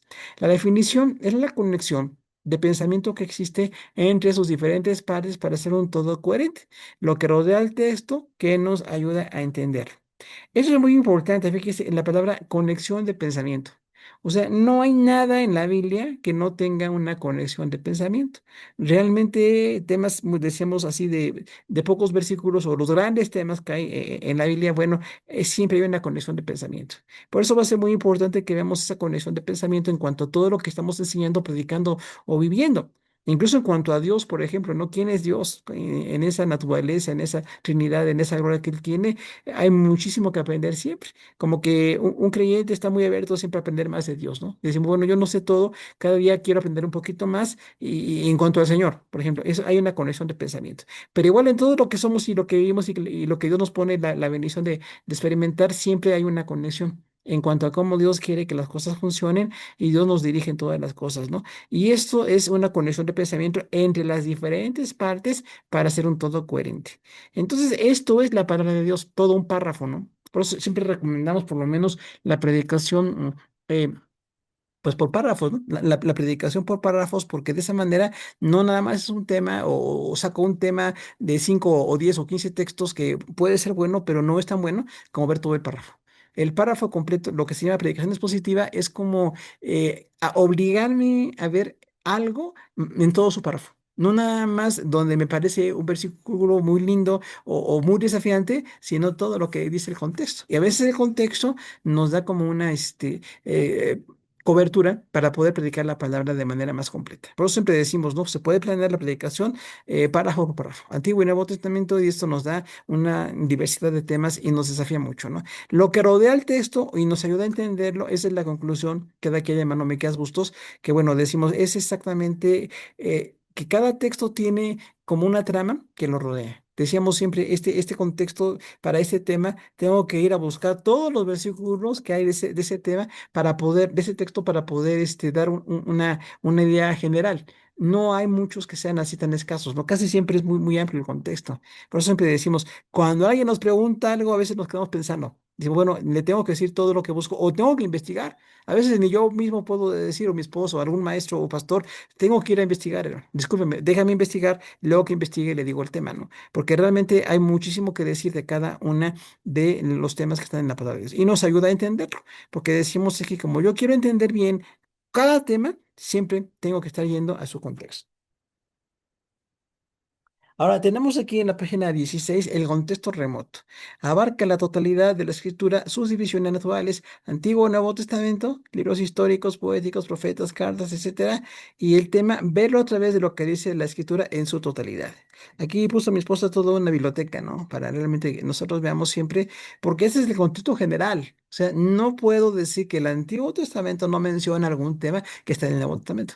O que en el Nuevo Testamento hay algo que nunca se mencionó del Antiguo. Siempre tenemos que estar viendo ese contexto. Hay algunos temas muy, muy mencionados, ¿no? El Mesías es muy referido, o el pueblo de Dios, la salvación, la escatología. Hay temas muy, muy generales. Pero también hay otros temas que, aunque pueden estar así un poquito escasos, siempre tenemos que estar viendo todo su contexto para poder dar una idea más o menos pues adecuada. Entonces, esa totalidad de la escritura me lleva a toda la Biblia.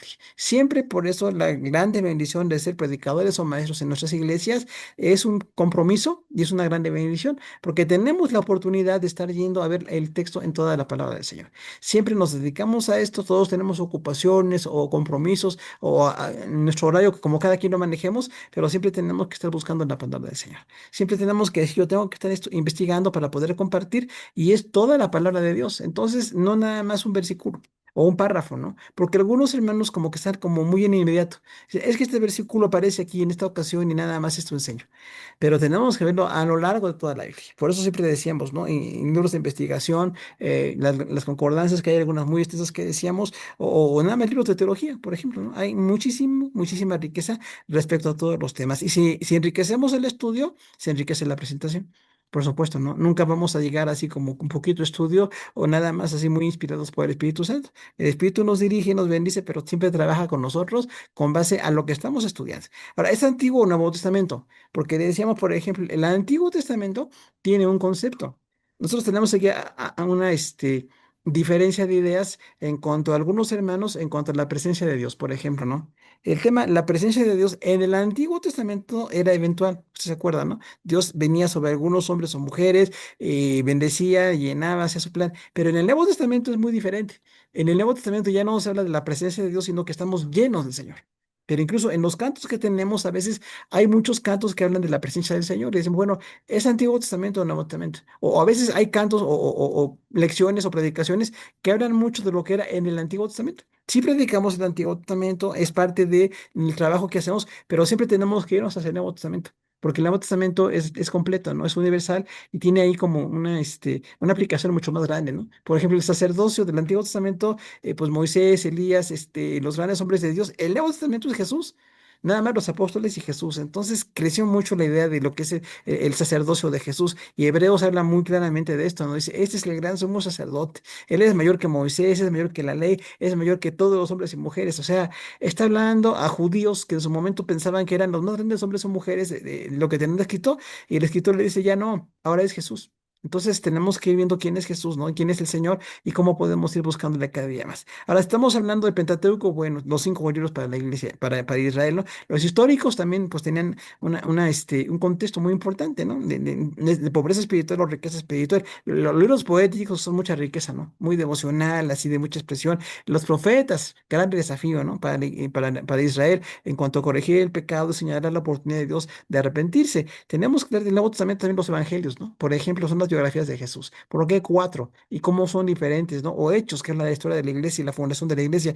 Las cartas paulinas y las cartas generales y el Apocalipsis. Entonces tenemos una cantidad de ahí, hechos que es totalmente histórico, ¿no? Entonces decimos, bueno, yo tengo que ver qué tan importante es lo que yo estoy viendo para poderlo presentar de esa manera. Cada que predico o enseño tengo que ver exactamente de qué estoy hablando.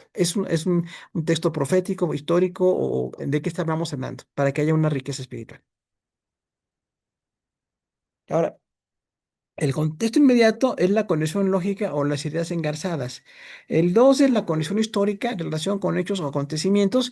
Y tres, conexión teológica, parte de un argumento doctrinal. Entonces siempre decíamos, este es el contexto inmediato, así como muy cercano, ¿no? La conexión lógica son las ideas engarzadas, o sea, en el mismo versículo o en ese párrafo o capítulo, ¿cómo se maneja esa idea? Porque hay ocasiones en que nosotros vemos una idea y pensamos y buscamos muy lejos, ¿no? Pero es que en ese contexto dice algo de esta persona, el ministerio o una verdad de Dios y tenemos que ver cómo esa relación tiene en cuanto al contexto inmediato. ¿Qué dice ahí en la palabra del Señor, ¿no? En cuanto al amor, la justicia, la fe, o Dios, ¿no? O cualquier verdad de la palabra del Señor, siempre tenemos que estar viendo esa conexión lógica, porque no hay ninguna persona, decíamos, que esté aislado. Siempre en la palabra de Dios todo tiene una relación. La conexión histórica es una relación histórica con hechos o acontecimientos. Entonces siempre decimos, bueno, ¿qué estaba pasando en la historia? Incluso a veces hay algunas Biblias de estudio o algunos libros de estudio que tenemos por ahí que hablan del histórico, ¿no? Hablan el tiempo en que ministró cada tal profeta, quién fue rey, qué estaban haciendo alrededor las naciones, incluso pues, los países que gobernaban a Israel, que sometieron a Israel, cómo estaban. Egipto fue muy fuerte, ¿no? Cuando dice la frase de Egipto llamé a mi hijo. Se aplica a Jesús, pero hablaba de Egipto cuando Dios liberó a los judíos de un Egipto poderoso y que era un imperio, ¿no? Y que era imposible que los liberara Dios. Y sin embargo se cumple en Jesús, cuando Jesús fue llevado muy pequeñito por José y María porque Herodes lo quería matar. Entonces dice, y fue a Egipto y regresó a los 5 años, ¿no? Y entonces ahí esa conexión es muy importante porque ya no es Israel como hijo, sino el Hijo de Dios. Jesús fue a Egipto para ser guardado en su vida. Muy distinto de lo que pasó con Israel, pero ahí hablaremos de una historia, ¿no? Por ejemplo, o Elías y Juan el Bautista, por ejemplo, no son idénticos, pero hablan de que es el segundo Elías, así como Elías hizo la trabajo profético del Antiguo Testamento, ya dice el Nuevo Testamento, Juan el Bautista preparó de Jesús. Fue como un Elías para Jesús. No es ni que resucitó, ni que era idéntico, sino nada más como que hay una relación de ministerio, ¿no? Y ahí hay una relación de hechos o acontecimientos. ¿Cómo vemos en la situación, ¿no? Y la conexión teológica son tres conexiones aquí, es la parte de un argumento doctrinal. Entonces, esta doctrina, ¿cómo tiene una teología, algo que la rodea? Siempre la teología del hombre, la mujer, la familia, lo que Dios quiere es muy importante, ¿no? Porque este argumento doctrinal siempre nos va a llevar a una conexión. Aquí está la Biblia, una conexión de principio a fin. Es inspirada por Dios. Recordamos 2 Timoteo 3:16, Toda la escritura es inspirada por Dios, útil para enseñar, corregir, redarguir, instruir en justicia. Entonces, esto es lo que le dice Pablo a Timoteo. Fíjense que además es la segunda carta, es la carta última de Pablo. Pablo está en la cárcel, sabe que va a morir pronto, incluso en la carta dice, yo estoy para ser sacrificado. Entonces, habla de cosas muy importantes para Timoteo, ¿no? En el amor, en el ministerio, algunas complicaciones que había en la vida de Pablo. Él dice, bueno, aunque yo estoy por morir, la obra no va a detenerse. Laura va a seguir y habla de una serie de consejos valiosísimos para Timoteo, ¿no? En la segunda carta. Entonces, ese es el argumento doctrinal. Ahora, tenemos algunas dificultades para entender el contexto temático. ¿Por qué tenemos problemas? Número uno, porque el autor inicia con un hilo de pensamiento y después regresa a la idea que desarrollaba. No sé si se ha fijado cómo escribe el apóstol Pablo, por ejemplo, ¿no? El apóstol Pablo manejaba muchos pensamientos, posiblemente era un intelectual, ¿no? Entonces, a veces empieza con un tema y lo desarrolla y luego pasa a otro tema. Y luego regresa al primer tema, ¿no? O maneja varios temas y al final hace una conclusión. Entonces, ese hilo de pensamiento está complicado, no está tan fácil de interpretar, por eso decimos, bueno, tenemos que ver todo lo que dice este autor, ¿no? Y hay autores que tienen tema por tema, por ejemplo, Isaías, todo es poesía, recuerda el libro de Isaías, y es una composición impresionante. Y este autor sí ve cada tema y después pasa a otro tema y acaba con todos los temas, ¿no? Antiguo, en los primeros 39 capítulos, todo lo que era el juicio, los últimos 27 capítulos de Isaías, la gracia de Dios. Entonces tiene un orden así impresionante y cuando vemos cómo escribía, realmente nos enriquece mucho, ¿no? Porque decimos, bueno, no tengo que conocer el hebreo ni nada de esto, pero sí tengo que ver cómo el escritor tenía un hilo de pensamiento. O Moisés. Moisés tiene un desarrollo de temas impresionante, porque si vemos, cada libro tiene el énfasis de esos 5 libros y bueno, es muy ordenado, tenía un propósito y tenía una idea muy contundente de hablar, ¿no? Hay otros autores que son un poquito más sencillos, ¿no? Como decíamos. Oseas que decía yo soy nada más como un recogedor de cabrahigos, o sea, alguien, un agricultor, dice yo no soy profeta, pero tiene una profundidad y una sencillez tremenda, ¿no? Entonces no es igual un intelectual que un hombre que aparentemente no tenía mucha cultura, pero usado por Dios los dos, ¿no? O un hombre así súper intelectual, como en el caso de Moisés o Pablo, en el Nuevo Testamento, ¿no? O los apóstoles que eran pescadores, pero por la gracia del Señor y les bendijo tanto que desarrollaron mucho la fe para ellos y para nosotros, como la gente que venimos 2000 años después, ¿no? Entonces, el autor tenía un hilo de pensamiento y después vemos la idea que desarrolla. Si es un autor que maneja en cierto orden, que maneja cada idea, bueno, nos quedamos con eso. Pero si es un autor que maneja varios temas, tenemos que estar viendo entonces lo que es anterior, porque recordamos que la Biblia era así como cartas, ¿no? Eran cartas y libros, entonces no tenían ni versículos ni capítulos. Eso todos sabemos que fue puesto 1200, 1300 después de Cristo para más o menos darnos la idea de dónde buscamos un texto. Pero antiguamente se veían los textos tal así como estaban, pues sin capítulos y sin versículos. Y entonces nosotros a veces vemos que la división de un capítulo no es muy precisa. Decimos como que aquí se dividió el capítulo, pero el tema seguía adelante. O al revés, acaba un tema y continúa otro y parece que sea en el mismo párrafo dos temas. Entonces decimos, no está tan perfecta siempre. A veces sí vemos una clara división, pero cuando no es así, nos quedamos siempre con el texto, ¿no? Por eso bueno, vemos el texto, tenemos que irlo a ver. Dice, la división de libros en capítulos y versículos originalmente no se escribió así. Seguimos con contexto temático, página 16. Ejemplos de contexto temático de un pasaje. Por ejemplo, Filipenses 4:13 es muy conocido, ¿no? Que dice, todo lo puedo en Cristo que me fortalece. Es un texto muy común y a veces cuando empezamos en la fe lo usamos para muchas cosas. Decimos, pues estoy enfermo, pero Dios me puede sanar. Todo lo puedo en Cristo que me fortalece, ¿no? O tengo un problema con mi esposo, con mis hijos, todo lo puedo en Cristo, en el trabajo. Pero el texto no se refiere en el esposo, en el hijo, ni se refiere a nadie más, se refiere a la abundancia o a la escasez. Dice Pablo ahí, yo sé vivir con riqueza y sé vivir con pobreza. Todo lo puedo en Cristo que me fortalece. Ahora, ¿cuántas veces nosotros podemos aprender a vivir con pobreza o con riqueza? Quizás lo necesitamos todos, ¿no? Porque cuando tenemos pobreza, pues hay más que buscar de Dios. Hay mucha fe que desarrollar, ¿no? Como Dios quiere moverse. Pero cuando hay abundancia, que la abundancia no nos aparte de Dios. porque hay mucha gente que se aparta cuando prospera. Decimos ahí entonces, no me puedo yo apartar por pobreza o por riqueza. Si hay pobreza, es una situación muy difícil, pero aún en la pobreza Dios se glorifica y Dios me enseña algo, ¿no? Y en la riqueza también puedo pues compartir con otros o que no perdamos el piso o no perdamos la comunicación o la consagración con el Señor, porque si hay personas que la pobreza a veces las deprime, ¿no? Si no tengo dinero, estoy mal delante de Dios, no, no siempre. A veces hay situaciones, el salario puede estar muy bajo o gastos inesperados, una cosa así, bueno, nos pasan cosas a todos. Y es ahí cuando tenemos una complicación, pero no quiere decir que porque hay pobreza estemos mal delante de Dios. O tampoco, cuando hay abundancia estemos bien. Porque hay mucha gente que va próspera, pero no andan muy bien, como que no están en comunión con el Señor, ¿no? Entonces dice ahí que he aprendido a contentarme cualquiera que sea mi situación. Eso es lo que dice Filipenses 6:4. Entonces nosotros decimos, bueno, qué importante contentarme, o sea, es llegar a estar contento.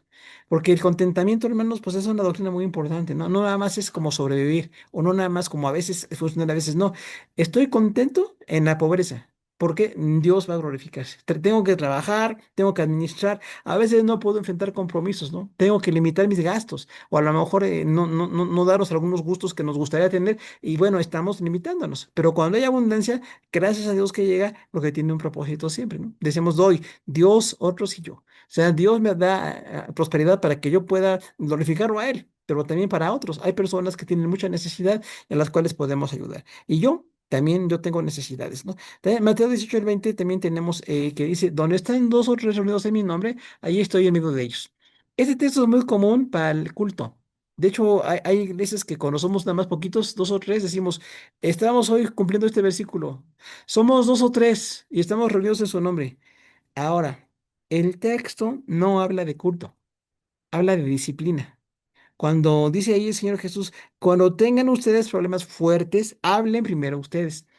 Si no habla la persona, y la persona con la que habla no hace caso, usted puede buscar entonces si hay pastores y ancianos de la iglesia. Porque hay personas que a cualquier problema quieren venir enseguida con algún líder, ¿no? Y decimos, no, hermano, arréglelo usted. No es falta de amor, ni es falta de compromiso, es que sí se puede arreglar. Todavía usted puede hablar con la persona, ¿no? Ver si se pueden, pues, arreglar en la situación que haya sucedido. Si usted habla con la persona y hace caso, ya se arregló el problema. Si la persona no hace caso, es el segundo paso. Cuando dice, llamen a los ancianos de la iglesia. Si el problema es grave, ¿no? Porque hay problemas que no son graves, realmente como para que andemos nosotros ahí enterándonos o buscando cómo solucionar. Pero cuando algo afecta la vida espiritual o la vida personal de alguien, entonces sí es importantísimo. Y tenemos que estar escuchando. Y luego dice el texto, y si no escucha ni a los ancianos ni a la gente de la iglesia, entonces toda la iglesia se puede enterar de que alguien está lejos de Dios, tende por gentil y publicano. O sea, ahí habla de personas que no son convertidas.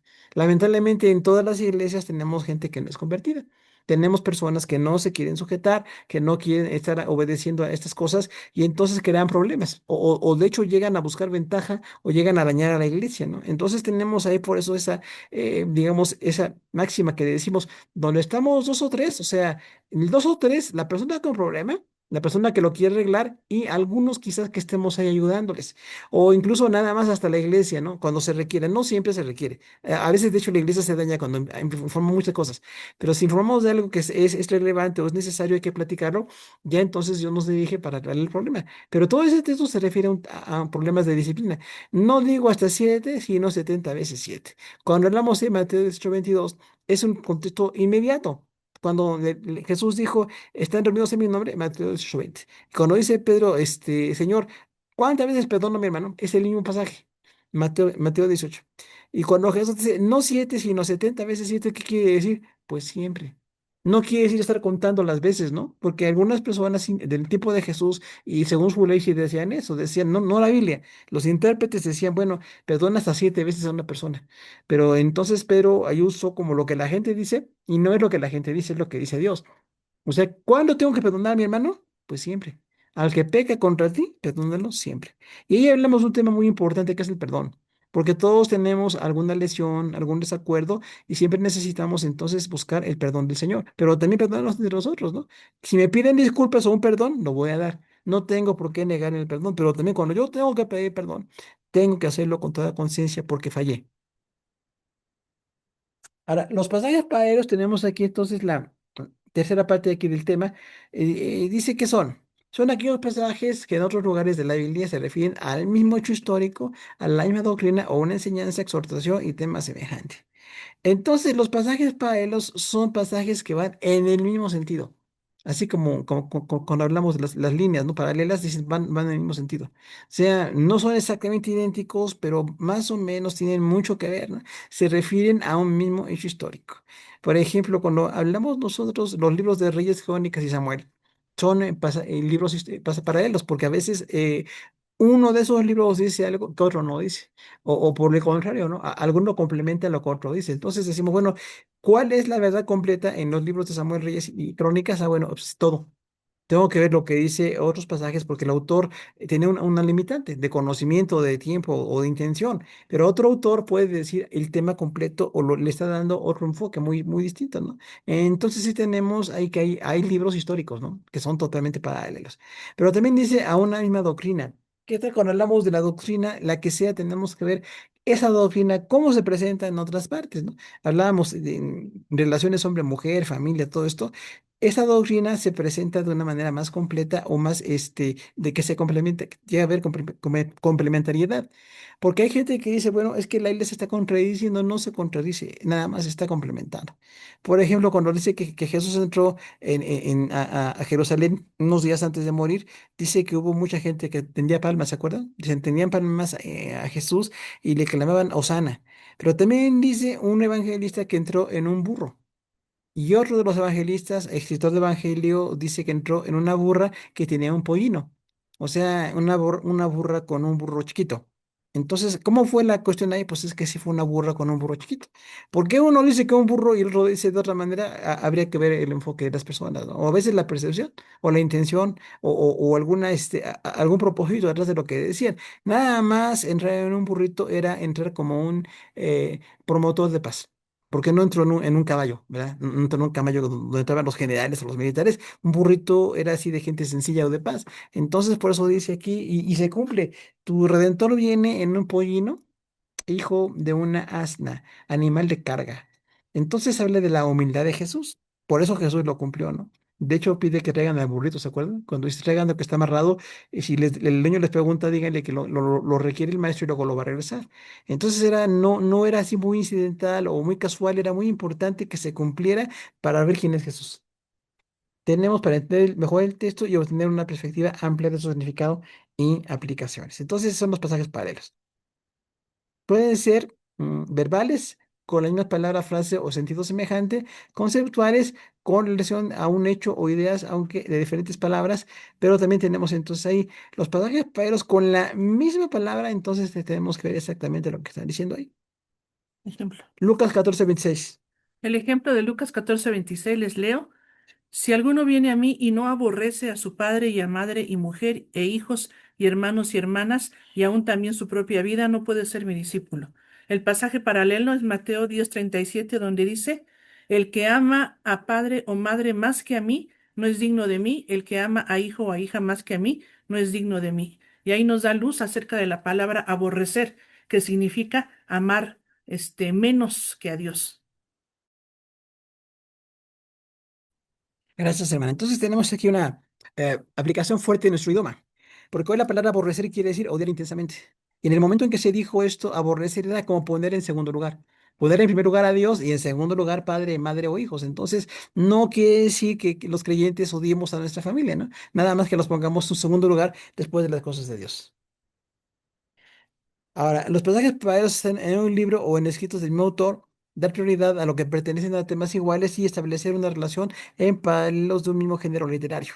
Siempre los pasajes paralelos tenemos que ver esto, ¿no? En el mismo libro o escritos del mismo autor. O sea, si hay un autor que habla de algún tema, cómo lo maneja en otras partes de este libro, ¿no? Evangelio o libro o carta o Antiguo Testamento, ¿no? Libros o profetas mayores o menores, cómo lo manejaba esa persona en otros libros. Si nada más es autor de un solo libro, bueno, pues entonces nada más en ese libro, ¿no? O decir, cuando son varios escritos del mismo autor, cómo usaba ese tema o palabra en sus otros libros, porque esto nos enriquece mucho, ¿no? Y también darle prioridad a los que pertenezcan a temas iguales. O sea, siempre los temas iguales van a ser muy importantes. Los evangelios sinópticos, por ejemplo, Mateo, Marcos y Lucas, son muy parecidos en mucho, pero no idénticos. Entonces siempre tenemos que ver estos pasajes paralelos, ¿no? Y decir que cuando son pasajes paralelos de un mismo género literario, igual, pues si es poesía, en libros históricos, Pentateuco, cartas generales, tenemos que ir viendo eso también. Bueno, hermanos, terminamos este tema. ¿Hay algún comentario o pregunta de contexto temático que es y pasajes paralelos, sino para pasar al último tema? El aspecto gramatical ya es la página 17 y 18, se refiere a géneros literarios, lenguaje figurado, poesía hebrea, profecía y apocalipsis.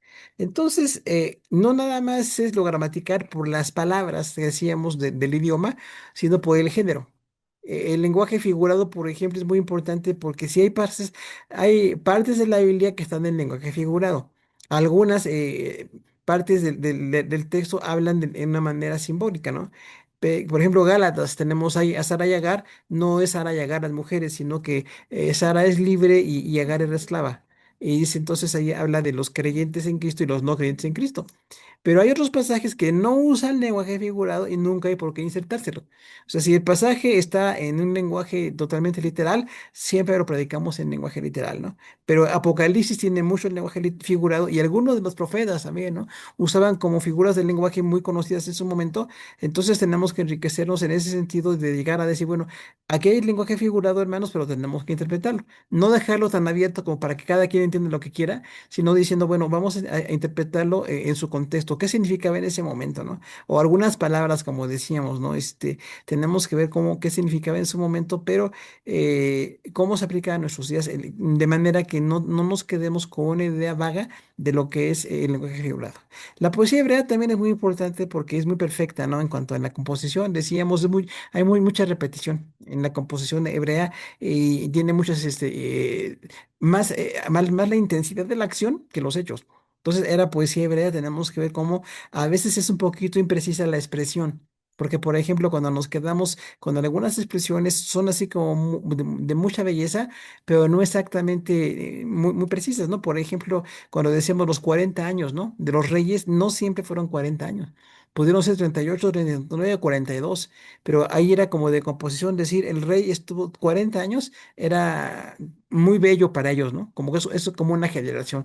O alguien en un trabajo 40 años, ¿no? Por ejemplo, ya se lo queremos jubilar, ¿no? Decimos, bueno, pero no era tan preciso. Si es profecía, hay una cuestión ahí de complicaciones, porque realmente decíamos, siempre tiene una manera muy fuerte de hablar. Dios nos llama al arrepentimiento, pero usa la palabra para corregirnos muy fuerte y siempre tenemos que llegar a una reconciliación con Dios. Que no se quede la gente con una idea así como de demasiado juicio, sino que siempre Dios nos da oportunidad de arrepentirnos. Apocalipsis, por ejemplo, también es profético, pero tiene una composición impresionante, ¿no? Que decíamos, ahí todo lo que usó Juan para poder enseñar, aparecen ángeles, aparece Dios, aparece el Padre, aparece el Cordero, aparece el Espíritu Santo, y luego no es tan histórico a veces en ese momento porque como que presenta cosas que apenas van a pasar y las presenta como que ya pasaron.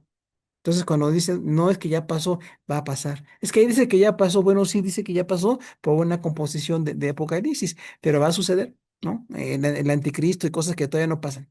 La sintaxis es la palabra sintaxis que proviene del griego sin, que es con, y taxis, orden.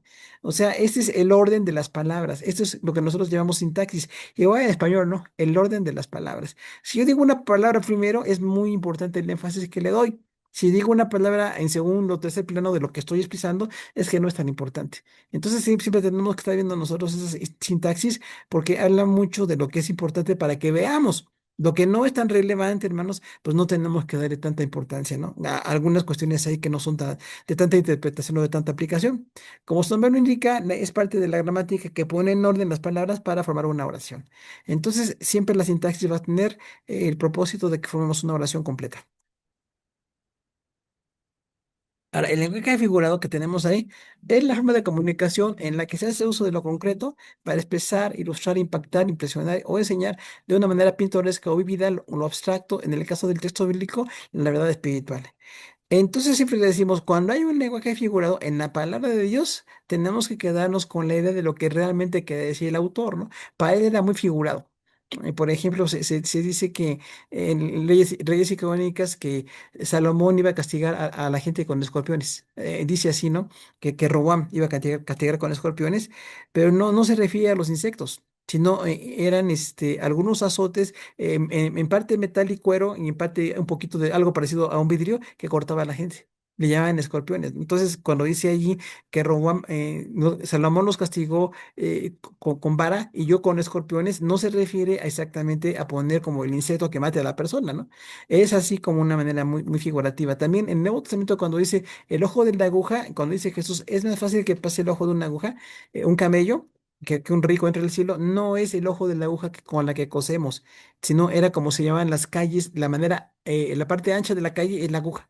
Dicen, entra por la calle ancha de la aguja, imagínate cómo era hace 2000 años. Entonces era muy ancho, pero sí pasaba. Hasta un camello pasaba, ¿no? Porque decían, bueno, se va haciendo más angosta la calle. No sé si han visto lugares así que parece que se hacen más angostas los pasos, pero entonces no es que es imposible, sino que realmente está usando un lenguaje poético para ilustrar, impactar o impresionar o enseñar de manera pintoresca y de lo abstracto. En el caso del texto bíblico, la verdad espiritual, siempre decimos, ¿no? Si un profeta habla, por ejemplo, de alguna visión, la visión y el juicio, los ángeles, la gente que se presenta o algún objeto que se presenta ahí, tenemos que ver qué significaba para él, para poderlo aplicar a nuestros días.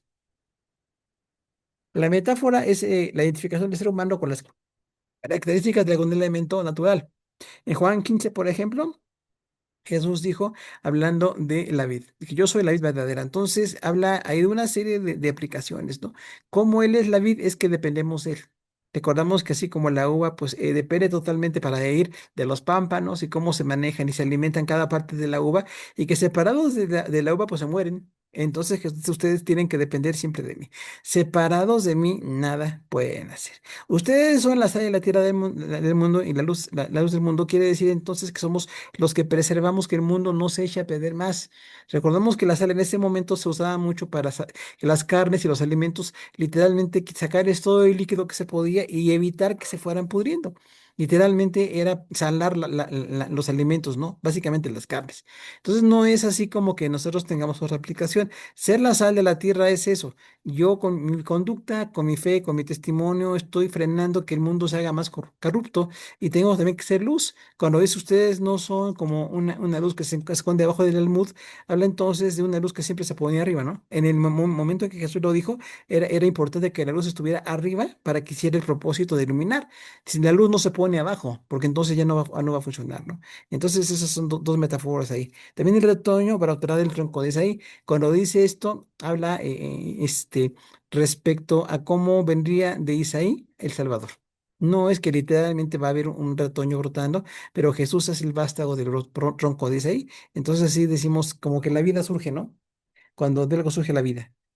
Tenemos los antropomorfismos sobre la atribución de Dios de características humanas para ilustrar su naturaleza. Tenemos Éxodo 15:16, Isaías 1:15 y 41 dice. Dice Éxodo Dice 16, que caiga sobre ellos temblor y espanto ante la grandeza de tu brazo y enmudezcan como una piedra hasta que haya pasado todo tu pueblo, oh Jehová, hasta que haya pasado este pueblo que tú rescataste. Entonces, no es que realmente Dios quiere, el escritor quiere que Dios caiga como una piedra sobre sus enemigos, sino literalmente que los juzgue, ¿no? O que los limite, o que de alguna manera Dios haga algo ante los enemigos de Israel. Entonces, era muy importante que viéramos esto. El temor y el espanto pueden ser simbólicos, ¿no? Por supuesto, el temor y el espanto pasa cuando hay un susto, algo que nos impresiona mucho, que nos hace mucho daño, ¿no? Y porque es la grandeza de tu brazo. O sea, ante tu grandeza, que los enemigos de Israel sean limitados.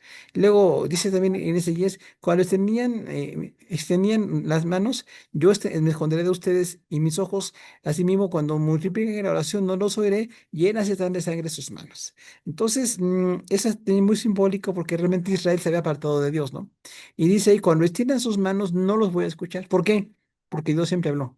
Nada menos Isaías, ¿no? El profeta, Dios le habló de tanta manera al pueblo de Israel y siempre estuvo hablando de arrepentimiento, de buscar al Señor, pero no quisieron. Por eso dice, cuando ustedes extiendan sus brazos, no les voy a escuchar. No es que Dios tiene brazos o nosotros extendemos los brazos, sino habla de una pues negativa a contestar a las personas que no quisieron arrepentirse. No temas porque yo estoy contigo, No desmayas porque soy tu Dios que te esfuerzo, siempre te ayudaré y te sustentaré con esta de mi justicia. Otra vez ahí decimos entonces que no tememos porque Dios está con nosotros, pero no nada más porque físicamente está haciendo, porque de veras ha prometido esto, ¿no? No desmayes porque yo te esfuerzo. Es cierto que nos esfuerza el Señor, pero habla ahí como de una persona que fortalece a otra, ¿no? Cuando alguien está muy débil o muy cansado o enfermo y alguien lo fortalece. Esa es la frase del contexto, pero no quiere decir que siempre literalmente pase, ¿no? Siempre te voy a ayudar y te voy a sustentar con la diestra de mi justicia. Es real que Dios nos sustenta. El antropomorfismo es que se le atribuye a Dios características humanas, por eso aquí dice del brazo, Dios no tiene cuerpo, ¿no? Pero dice brazo, ojos, diestra. Pero es para que entendamos nosotros el actuar de Dios. Gracias, hermana. El símil es la comparación específica de dos cosas usando las frases tal como o como.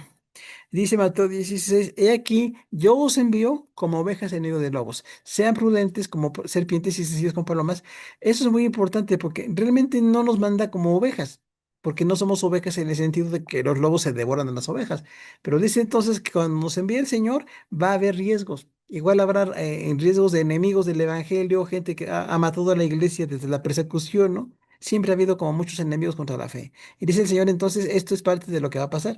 Qué importante es que entendamos esto, ¿no? Porque a veces esperamos que la gente reciba el mensaje con mucho amor y resulta que no, parece lo contrario, ¿no? Y luego, Salmo 42:1, como el siervo brama por las corrientes de las aguas, así que nada por ti, oh Dios, el alma mía. Esto es un símil, exactamente usted la palabra como, en los dos casos, en Mateo y en Salmo, porque realmente no clamamos como un siervo, pero imagínense un siervo sin agua, o sea, se está muriendo. Literalmente se está muriendo, entonces está clamando así con intensidad y si no llega el agua se muere. Entonces, ¿qué tal decirle a ese Señor, no? Cuando tengo una fuerte necesidad, Señor, si no me ayudas, no puedo, voy a morirme. Necesito que tú me ayudes y me fortalezcas. Los dos símiles son muy importantes. Hay muchos más, ¿no? La metonimia es la sustitución de una palabra por otra o de una cosa por el nombre de la otra. Por ejemplo, Romanos 3:30 dice, porque Dios es uno y él justificará por la fe a los de la circuncisión y por medio de la fe a los de la incircuncisión. ¿Quién es aquí? No habla de la circuncisión física como tal, sino de los judíos y los no judíos. Para Pablo, muchas veces en sus escritos dice eso, ¿no? Ustedes, la circuncisión, los judíos, son el pueblo al que Dios llamó. Pero los no circuncidados o los gentiles o extranjeros son la incircuncisión. Entonces, no habla tanto de que esté pasando o no la circuncisión, sino de que Dios en su momento, primero le habló a los judíos, pero después el mensaje fue llevado a los no judíos. Tanto que a Pablo le predicó mucho a los no judíos, ¿no? Entonces por eso siempre decimos, no somos judíos, no hay que buscar ni las ceremonias ni las cosas judías, pero sí hay que buscar al Señor de corazón. Luego dice que Abraham le dijo, y Moisés y los profetas tienen que los llegan a ellos. Ahí habla entonces de rico y Lázaro, ¿no? Y es también una parábola, Lucas 16:29. Recordamos, las parábolas no son precisas en teología. A veces son muy impactantes en la lección, pero no es tan preciso, ¿no? Porque ahí parece que se están viendo del cielo del Seol al paraíso. Y dice, no, no pasa eso, pero realmente cuando el rico dice, Padre, que manda a Lázaro que le predique a mi familia, dijo, no, tienen a Moisés y los profetas. Simbólicamente, esa es la sustitución. No habla de Moisés y los profetas, sino de los escritos de ellos. Los escritos de ellos eran con lo que contaban los judíos, ¿no? Y entonces, de esta una lección, decimos, lo que tenemos escrito es la base para la fe. Si nego que es la parte del uso de una parte o por el todo o del todo por una parte. Dice Romanos 1:16, porque no me avergüenzo del Evangelio, porque es poder de Dios para salvación a todo aquel que cree, al judío primeramente y también al griego. Entonces, aquí cuando habla del Evangelio, habla de toda la fe que tenemos, ¿no? No nos avergonzamos de la fe que tenemos, porque realmente es lo que Dios nos da para salvar y para predicar la palabra, ¿no?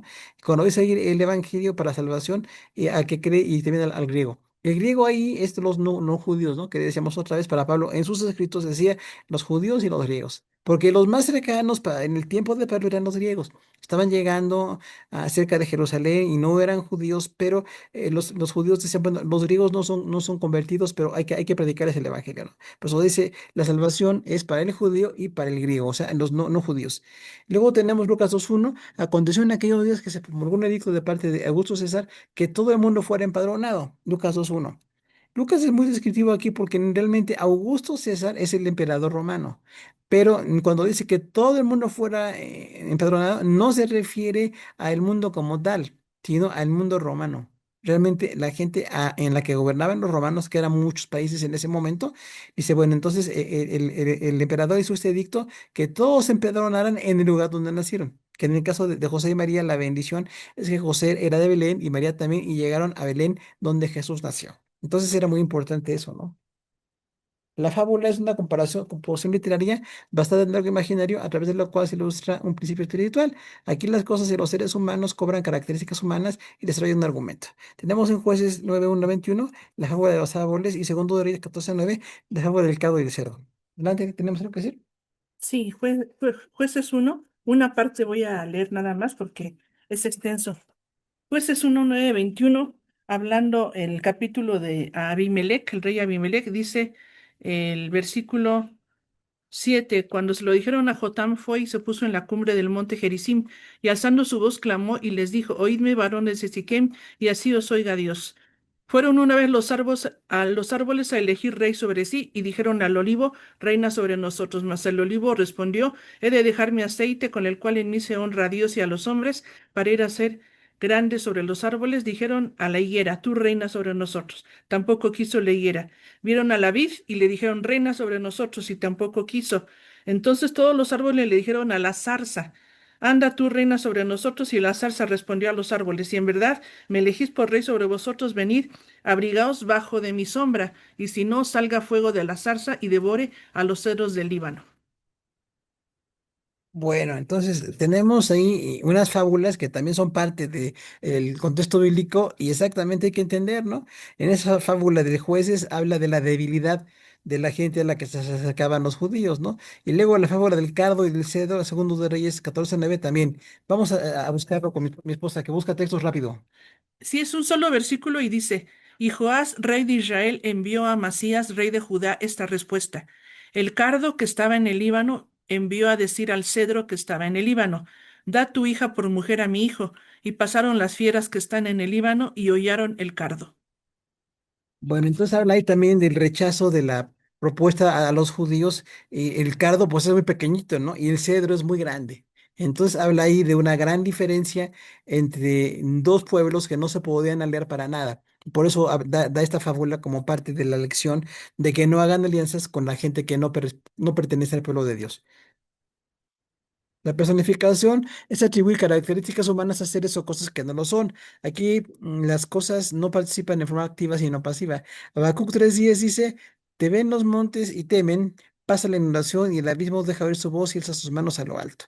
Está muy fuerte, ¿no? Porque realmente los montes no temen. Los montes están ahí firmes, pero dice como si los montes tuvieran miedo, ¿no? Y hay una inundación y acaba con los montes. El abismo deja oír su voz, o sea, en lo profundo del mar llega, hace oír su voz y alza sus manos en lo alto como una amenaza. Imagínese cuando el mar brama, cuando el mar está amenazante y la gente está en un lugar así como en un barco, un lugar que no hay seguridad, pues es de mucho temor, ¿no? Los montes saltaron, Salmo 114, como carneros, los callados son como corderitos. Tampoco es que los montes realmente salten, ¿no? Pero habla así como de una alabanza, como si los corderos saltaran y los montes saltaran de igual manera. Entonces nunca pasó. Era una manera muy poética de hablar, y los collados, la parte de muy abajo de las montañas, como corderitos. Entonces habla de cómo la creación es parte de lo que Dios quiere y glorifica a Dios por la grandeza de lo que Dios hizo. Alegoría es una metáfora extendida o serie de metáforas con varios puntos de comparación. Salmo 88-15 dice: Hiciste venir a Egipto una vid de Egipto, echaste las naciones y la plantaste. Entonces habla ahí de Israel, hermanos. Una vid es muy pequeñita, ¿no? No tiene la fuerza, no tiene la grandeza de una nación. Pero entonces la vid que venía de Egipto era exactamente Israel. Y dice: echaste en las naciones y la plantaste. Hablando del gran amor de Dios por Israel, que siendo pequeñitos, los llamó por su pura gracia. También dice Juan 10:7-18: Yo soy el buen pastor. Ahí hay una serie de aplicaciones de quién es el buen pastor, ¿no? Jesús hablaba a una nación que entendía el pastoreo que él les presenta, porque dice: soy el buen pastor, da la vida por sus ovejas, estoy como la puerta y yo estoy para cuidar a las ovejas, y realmente él es nuestro buen pastor, ¿no? Es muy importante entonces esa alegoría que tenemos ahí. Y luego tenemos también la de la puerta, que dice en Juan 19: Yo soy la puerta, el que por mí entre se salvará, será como una oveja que está echada y sale y encuentra pastos. Entonces, era muy importante porque los pastores, siempre recordamos, ¿no? En el tiempo de Jesús, los buenos pastores guardaban los rebaños de varios pastores en un solo campo y nada más había una entrada. Cuando había entradas y guardaban el lugar, ¿no? Y los pastores se ponían en la entrada. Y decían, yo estoy en la entrada para que ningún ladrón o ningún lobo haga daño a las ovejas. Yo soy la puerta. Entonces Jesús se toma esa idea de quién es él como pastor para nosotros. La hipérbole es una exageración deliberada con el propósito de llamar la atención. Mateo 7:3 dice, ¿y por qué miras la paja que está en tu ojo, el ojo de tu hermano, y no echas de ver la viga que está en tu propio ojo? Recordamos cuando Jesús habla en este sermón del monte fantástico, dice claramente que somos muy dados a criticar a los demás. Dice, bueno, tú estás criticando que tu hermano tiene una pajita en su ojo, pero hay una viga en el tuyo. Imagínese una viga, pues es un madero muy grande, ¿no? No se puede. Entonces dice tú no eres tan bueno como para estar viendo el error de tu hermano cuando tú tienes peores errores que él. Entonces no lo juzgues, deja que Dios haga las cosas como tenga que hacerlas, ¿no? También dice Juan 21:25, hay también otras cosas que hizo Jesús, las cuales que se escribieron una por una, pienso que no eran en el mundo, que habían los libros que se habían de escribir. Y esa es una exageración de Juan. Al último versículo de su evangelio, ¿no? Porque dice que Jesús hizo y dijo muchas otras cosas, o sea, no nada más lo que está en los evangelios, pero cuando dice, no había en el mundo suficiente espacio para todo lo que se escribiría, exageró. Realmente sí hay un lugar, ¿no? Si se escribía todo lo que Jesús hizo y dijo, pues hay un lugar, una biblioteca que cabe todo, pero es una manera como muy poética de decir, no hay en el mundo suficiente espacio para que se diga todo lo que Jesús empezó a decir y hacer. O sea que le da la gloria a Jesús por todo lo que grande que él es, ¿no? La parábola es una narración extendida de un suceso imaginario que pertenece a la realidad y de la vida diaria, en la que por medio de la comparación se enseña un principio espiritual. La parábola de la oveja perdida, por ejemplo, dice muy claramente Lucas 15 que cuando un pastor pierde una oveja, deja las 99 que tiene en su rebaño y va a buscarlas, va a buscar la que se perdió y se alegra mucho cuando la encuentra. O sea, el Señor se alegra cuando salva a alguien. Cada uno de nosotros, el día que nos salvó, Dios se alegró por nosotros, ¿no? Igual el día que hoy se predica que cuando la gente se convierte a Jesús es una grande bendición, que dicen, bueno, en Dios hay fiesta en el cielo o un pecador que se arrepiente, ¿no? Y el hijo pródigo, recordamos también esa gran lección ahí, que habla mucho de cómo el hijo pues perdió su herencia, ¿no? Y se fue y gastó todo y luego viene arrepentido y su padre lo abraza y lo perdona y lo restaura de una manera muy especial. Decimos ahí, le pone el anillo y hace una comida para darle honor a su hijo.